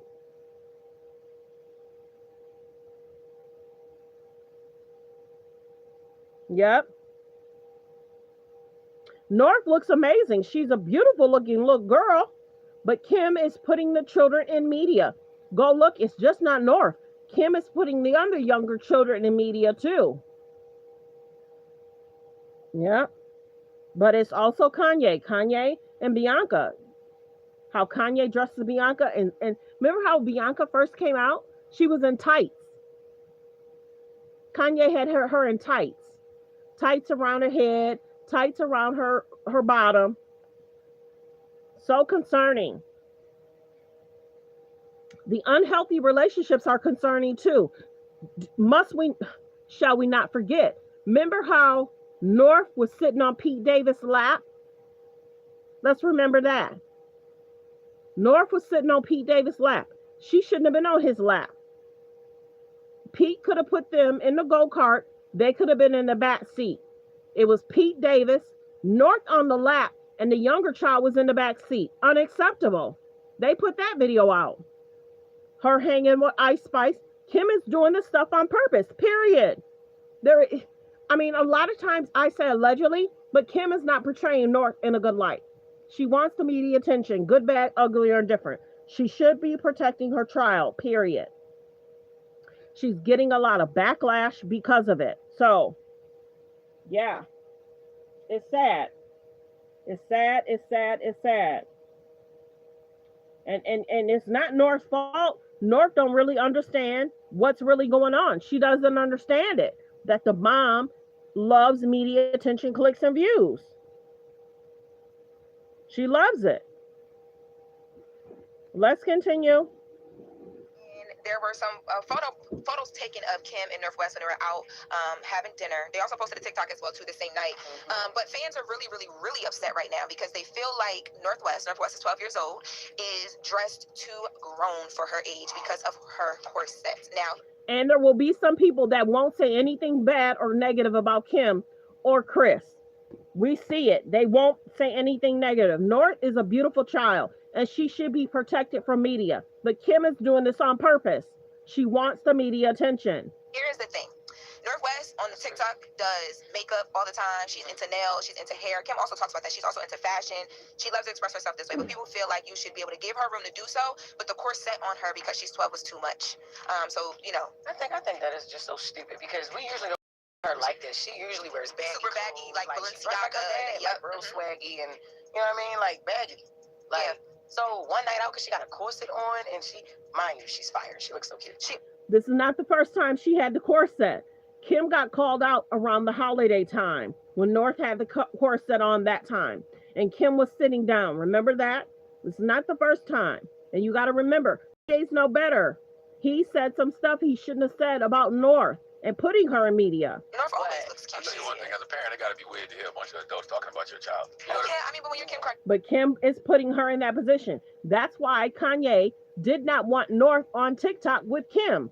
Kim wanted to trend, and she was utilizing North to trend. It's been happening since your babies were, before they were even born. I'm sure she ignores it. Yeah, I mean, she has to. They flood, like, you go on the TikTok, they literally flooded in the comments with all types of. But when you say it, it seems like it's revealing or it shows not, but it's not. She looks like a 12. And see, that's the biggest thing. A lot of these parents are being called out. Beyonce and Jay-Z's being called out too in regards to how Blue Ivy's being dressed.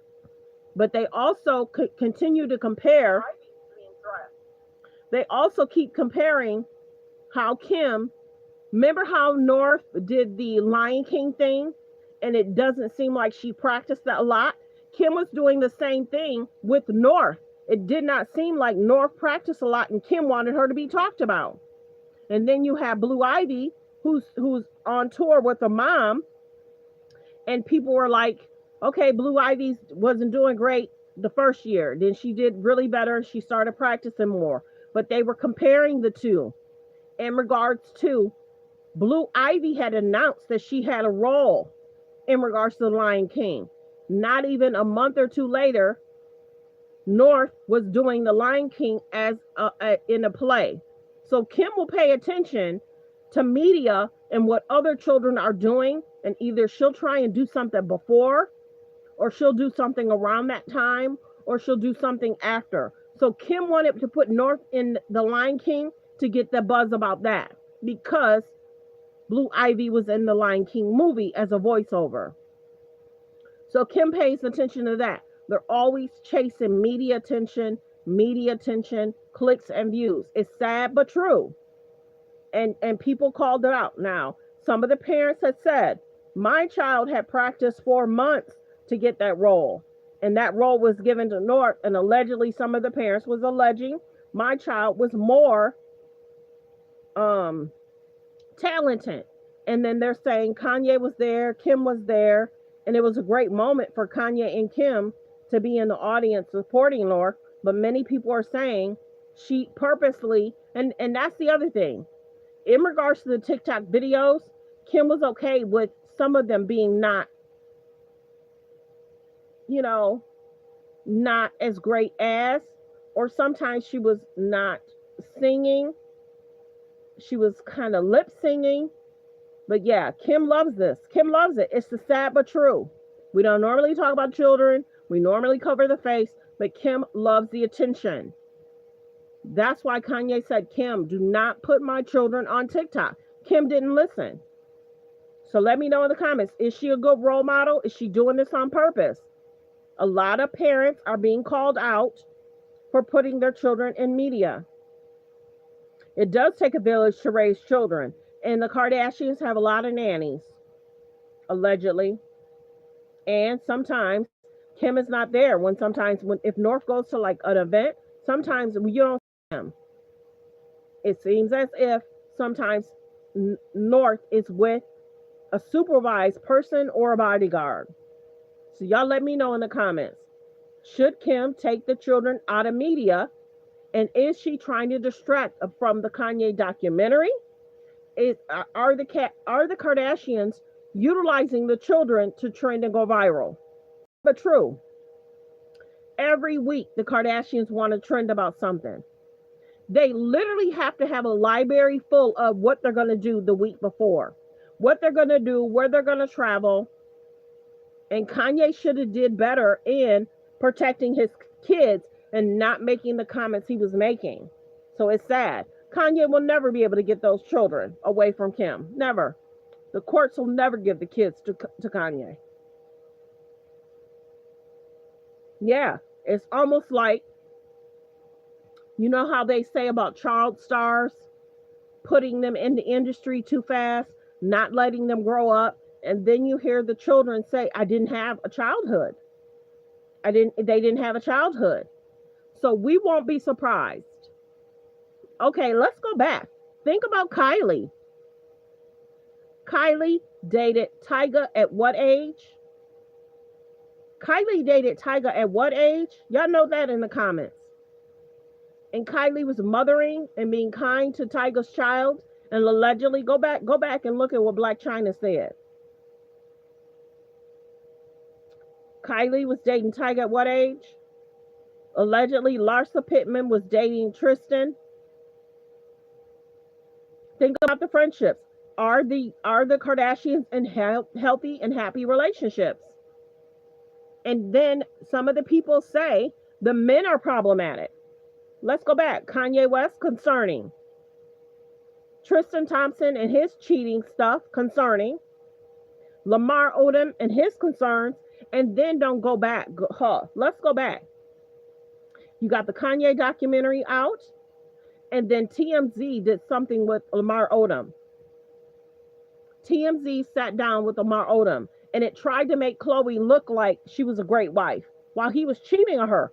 Khloe should have left Lamar alone. They kept Lamar around for media attention. Khloe should have left Lamar alone. When they showed the video of Lamar going through divorce from Khloe, and then Lamar went to that ranch because the papers were filed. And it looked like Lamar was harassing Khloe, but that's when the cameras were there. And Lamar was like, why are the cameras even here?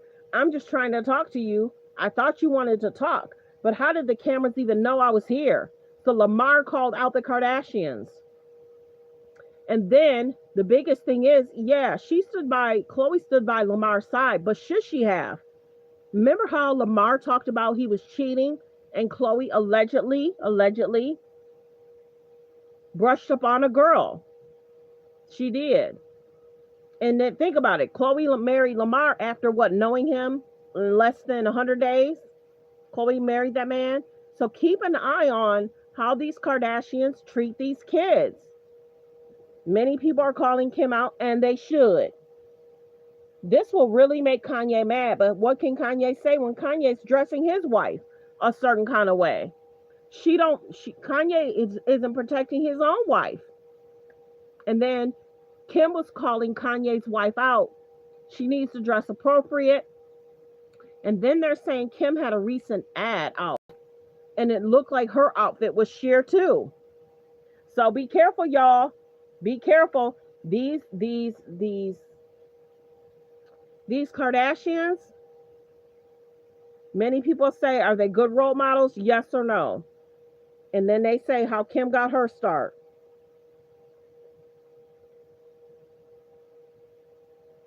Yeah. Kanye can't talk. But it's interesting why isn't she protecting her? Go back and look at how she portrays North. How North is talk about her outfits, how North is talk about the designer, how North treats her friends, how North is eating the onion. Kim posted all that. She does not, and for a while, she did not portray her in a good light.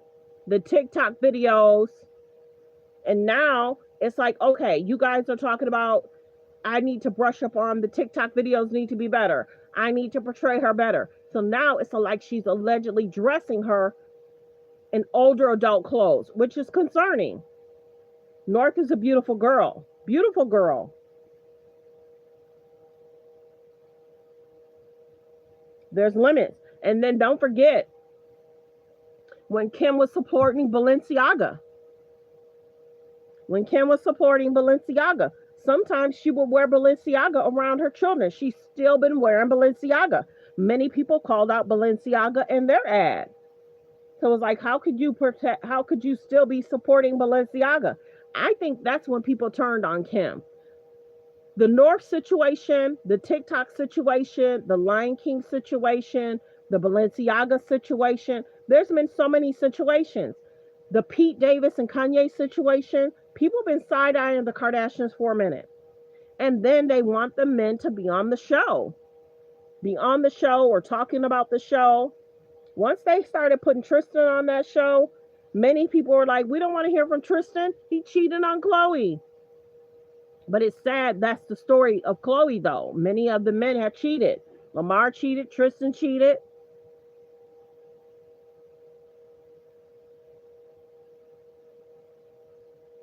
Yeah, there is a situation where rich kids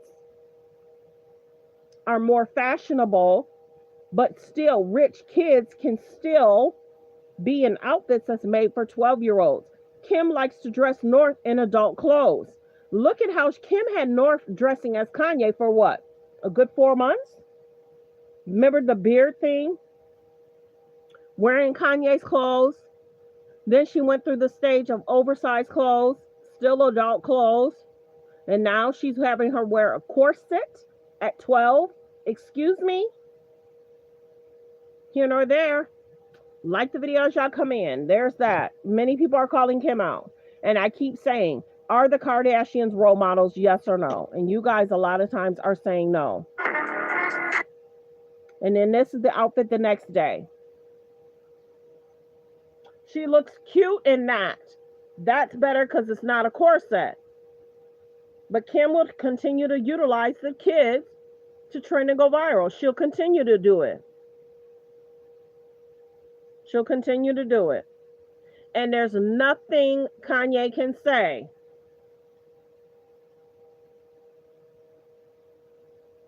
There's nothing Kanye gonna be able to say. Like the video. There's about 62 in the building. Please hit the subscribe button. Kardashian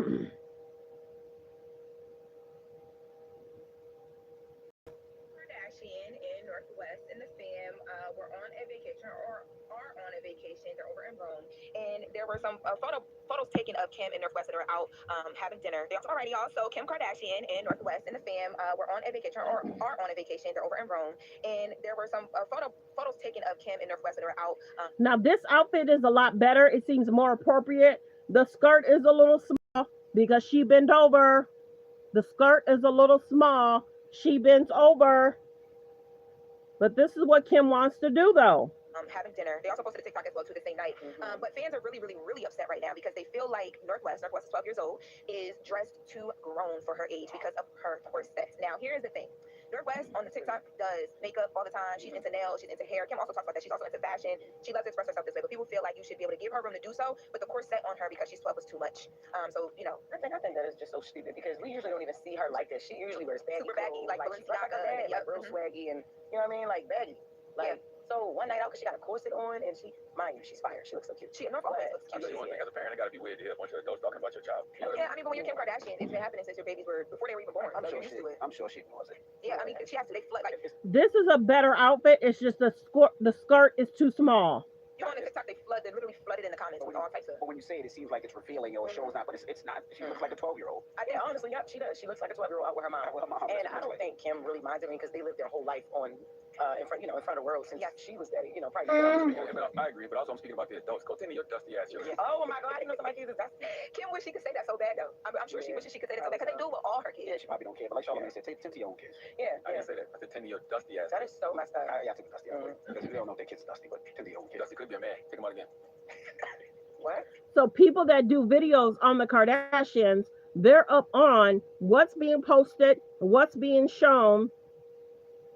If something negative comes out about the Kardashians, they'll redirect and post something. When Kanye would do something ridiculous, Kim would post a bikini. You don't take nothing seriously anymore. Is that over your head too?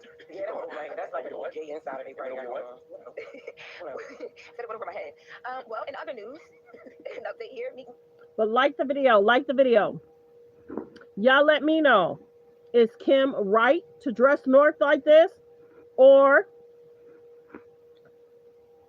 is it wrong?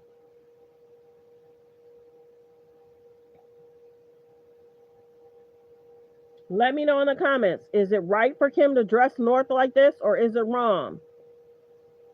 Northwest stepped out in Calabasas Calabasas rocking bold blue hair, an all-black outfit, and a pair of spiked sunglasses. The 6th grader completed her look with silver jewelry and a black and white manicure. Just days before, Kim shared that North had surprised her with a $50,000 anklet featuring the birthstones of all her children.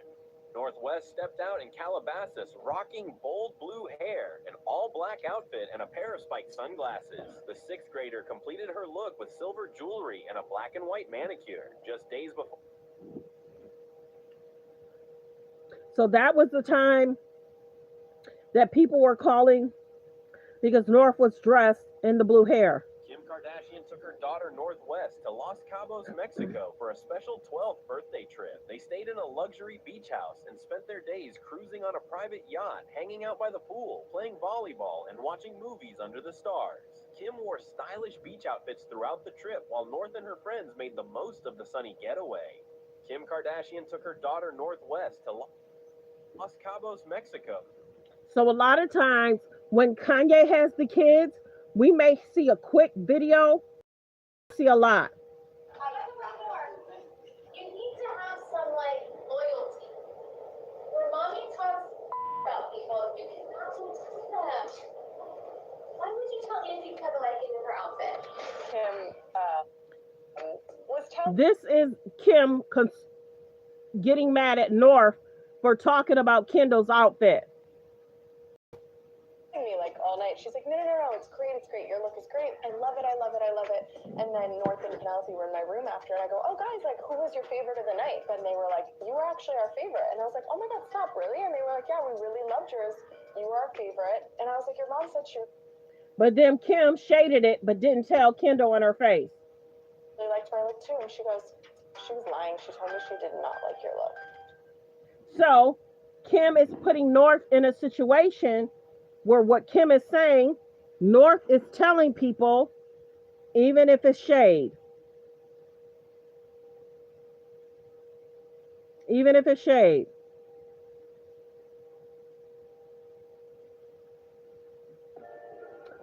Like the video. And then, of course, Kendall's talking about, yeah, I did the blue hair too. It's almost like Kendall's trying to say she did it first.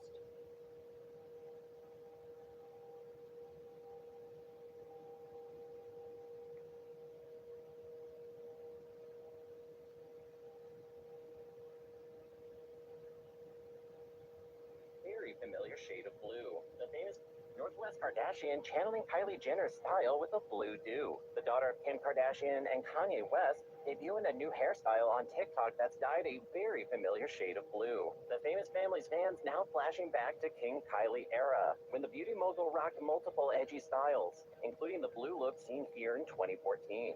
Now her 12-year-old niece taking a teal page out of Kylie's style book alongside mom, who donned a black dress bearing some sheer detailing, with two friends helping turn their night into a dance party. Kim capturing their mother-daughter moment just months after a major milestone, with Northwest turning 12 in June. The reality star paid tribute at the time on the gram with a carousel of sweet snaps, showcasing more than a decade's worth of Northie's memorable moments. Kim captioning the birthday post, "My little baby North turns 12 years old today. We were looking at pics together and laughing so hard. You were so small. It's been the most special calling being your mom. I love you forever and got you forever, my bubs." Like the video. Like the video. Your personality is not like this a few years ago. We can talk about that later, but It ain't no but. This is just the beginning right here. Kim Kardashian seen confronting her ex in our first look at In Whose Name, a documentary taking fans inside the chaotic life of Kanye West. It's a calling by the universe. Never tell me I'm gonna wake up one day and have nothing. I'd rather be dead than to be on meditation. Kim and the former couple's 4 kids make brief cameos in the trailer, cut from 3,000 hours of never-before-seen footage captured over 6 years. The film, which hits select theaters on September 19th, promises to give a, quote, raw and often unsettling look at gays' self-destructive behavior. The Jewish media. I'm gonna put the mask on. I write whatever I want, when I want. It's words. The impact of his mental illness. They're killing our ability to think outside of the box. I decided to run. I almost killed my daughter. we can talk about that later, but It ain't no but. we just put things in perspective. So right now, don't forget the documentary is coming out. filed for divorce in 2021, 5 years after he was diagnosed with bipolar disorder. I'm gonna go get these kids, man. I'm gonna go get these kids. I'm talking to the lawyers. Back in late April, Ye appeared to crash out over their child custody agreement after claiming earlier in the year that his kids were taken from him by the, quote, Kardashian mob. Kids' only power is to take my kids. The devil ain't gonna win. I'm in charge. I'm in charge of my... As for Kim's take, her priority is the well-being and safety of her children and to protect them from being around Kanye's controversial behavior. You have no idea what it really is like until you go through it yourself. You know, the best thing about being an artist and bipolar, anything you do and say is an art piece. So he thinks it's okay to act the way he acts because it's an art piece.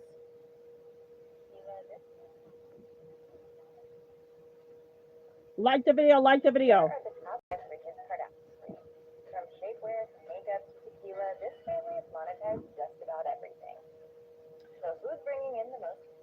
So is Kim trying to monetize off of North? That's the next video, but it's too low. Y'all let me know. Okay, so let's continue. Fair use reaction clip. Yeah, but Kim Kardashian is being called out for North, her outfits. Kim was called out when she wore a corset around the holidays as well. 2 out of every okay, let's continue. These sisters were arrested. I'm not going to show the picture of them, but in regards to disorderly conduct and alleged child cruelty. Let's continue. See, everybody's talking about daughter, mother, 12 and 44. Kim's going to continue to step out with North. She wants the media attention. She wants it. That drugs were even a part of this. Right now, there's nothing in the record that drugs were even a part of this. And so this is just an aberrant episode and in an otherwise productive life. To call it as like productive, I think, would be an understatement. I think it's a remarkable life. So, Mr. Hill, do you understand and accept those conditions? Yes. He's very remorseful for what happened, but it can happen to any family, he's going to get the help that he needs, and just keep him in your prayers, give him the same grace and mercy that God give everyone. Sir, what kind of help? For the fans that love him and adore him, is his dad said, pray for him, think about him, root for him, cheer him on, and don't forget all the success that he had, and just don't judge somebody by the worst moment in their life. Now there's nothing in the record that drugs were even a part of this. So how do y'all feel about everything that happened to Lil Nas X? He was released, and people are saying Lil Nas X loved to do different things for media attention, clicks, and views. His family did not know he was suffering. Record that drugs were even a part of this. And so this is just an aberrant episode and in an otherwise productive life. To call it as like productive, I think, would be an understatement. I think it's a remarkable life. So, Mr. Hill, do you understand and accept those conditions? Yes. He's very remorseful for what happened, but it can happen to any family, he's going to get the help that he needs, and just keep him in your prayers, give him the same grace and mercy that God give everyone. Sir, what kind of help? For the fans that love him and adore him, is his dad said, pray for him, think about him, root for him, cheer him on, and don't forget all the success that he had, and just don't judge somebody by the worst moment in their life. Now there's nothing in the record that drugs were even a part of. So if you guys did not know, a few days ago, Lil Nas X was walking the streets in his undergarments and boots, and then allegedly is stating that the undergarment came off somehow, some way, and he was arrested. And I don't know if the boots came off as well, but then people were saying that I think they were trying to sell the boots. They were trying to sell the boots online. So well wishes to Lil Nas X.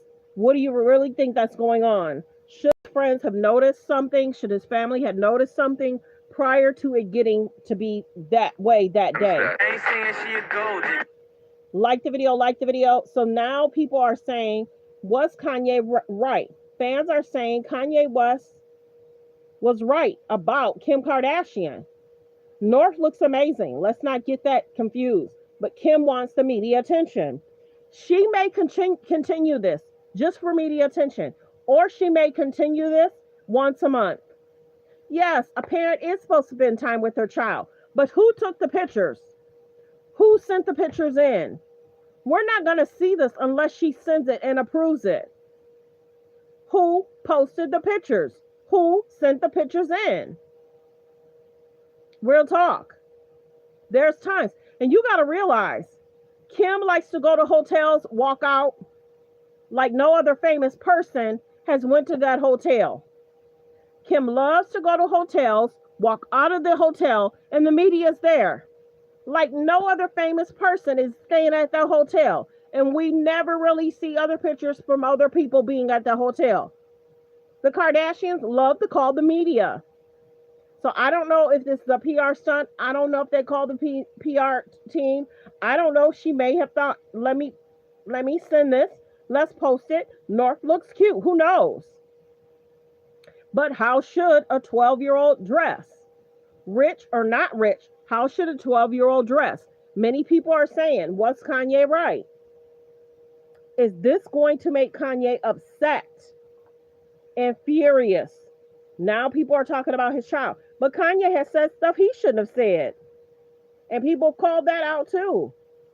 Kanye has given personal information that he never should have talked about his child about. And that part is not. And that part I'm not okay with. What Kanye releases in regards to any concerns that may be going on. Yep. Yeah. So let me know. Was Kanye right? Let me know in the comments. Was Kanye right? Can Kanye even say anything because of how he has his wife dressed? Like the video, like the video, like the video. There's about, let me see, 52 in the building. If all 52 subscribe, that'd be a great day. Please hit the subscribe button. Sorry about that. Please hit the subscribe button. Yeah, y'all let me know. Should Kim continue this trajectory of putting her daughter in the media? Should she continue to put her daughter in the media? Are the Kardashians feeling like their storylines are boring? Let's add the kids. People probably won't shade us if we add the kids. Oh, people care. Huh. People care. Because people want them to keep them off media because there's weirdos out there. So people care. They really care.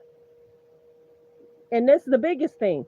Other families don't try and trend to go viral like the Kardashians. Every week they want to trend and go viral. People care. People truly care. You care. That's why you in here.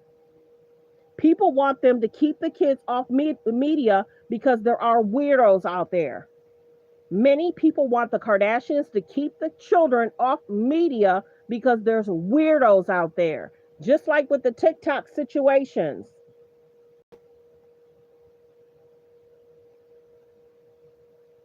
Like a dictator. I don't like a dictator. I'm not a dictator. I'm a man with great common sense and I'm a smart person. And when I see what's happening to our cities, and then you send in troops, instead of being praised, they're saying you're trying to take over the republic. These people are sick.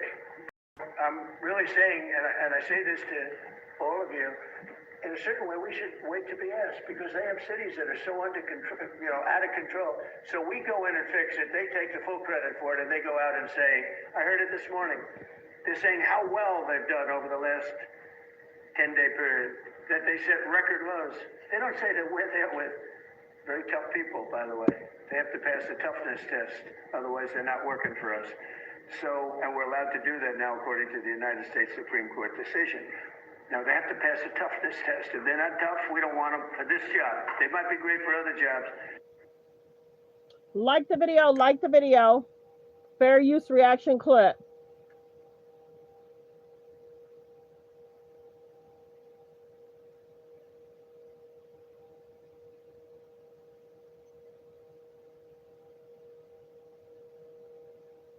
like the video.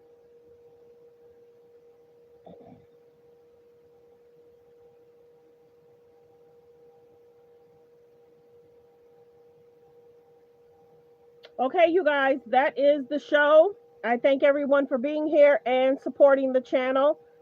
Copyright disclaimer under Section 107 of the Copyright Act of 1976. Allowance is made for fair use for purposes such as criticism, comments, news reporting, teaching, scholarships and research. Fair use is use permitted by copyright statute that might otherwise be infringing. All comments are alleged, in our opinion, and for entertainment purposes only. Thanks for being here. Thanks for supporting the channel. Goodbye. Have a great day.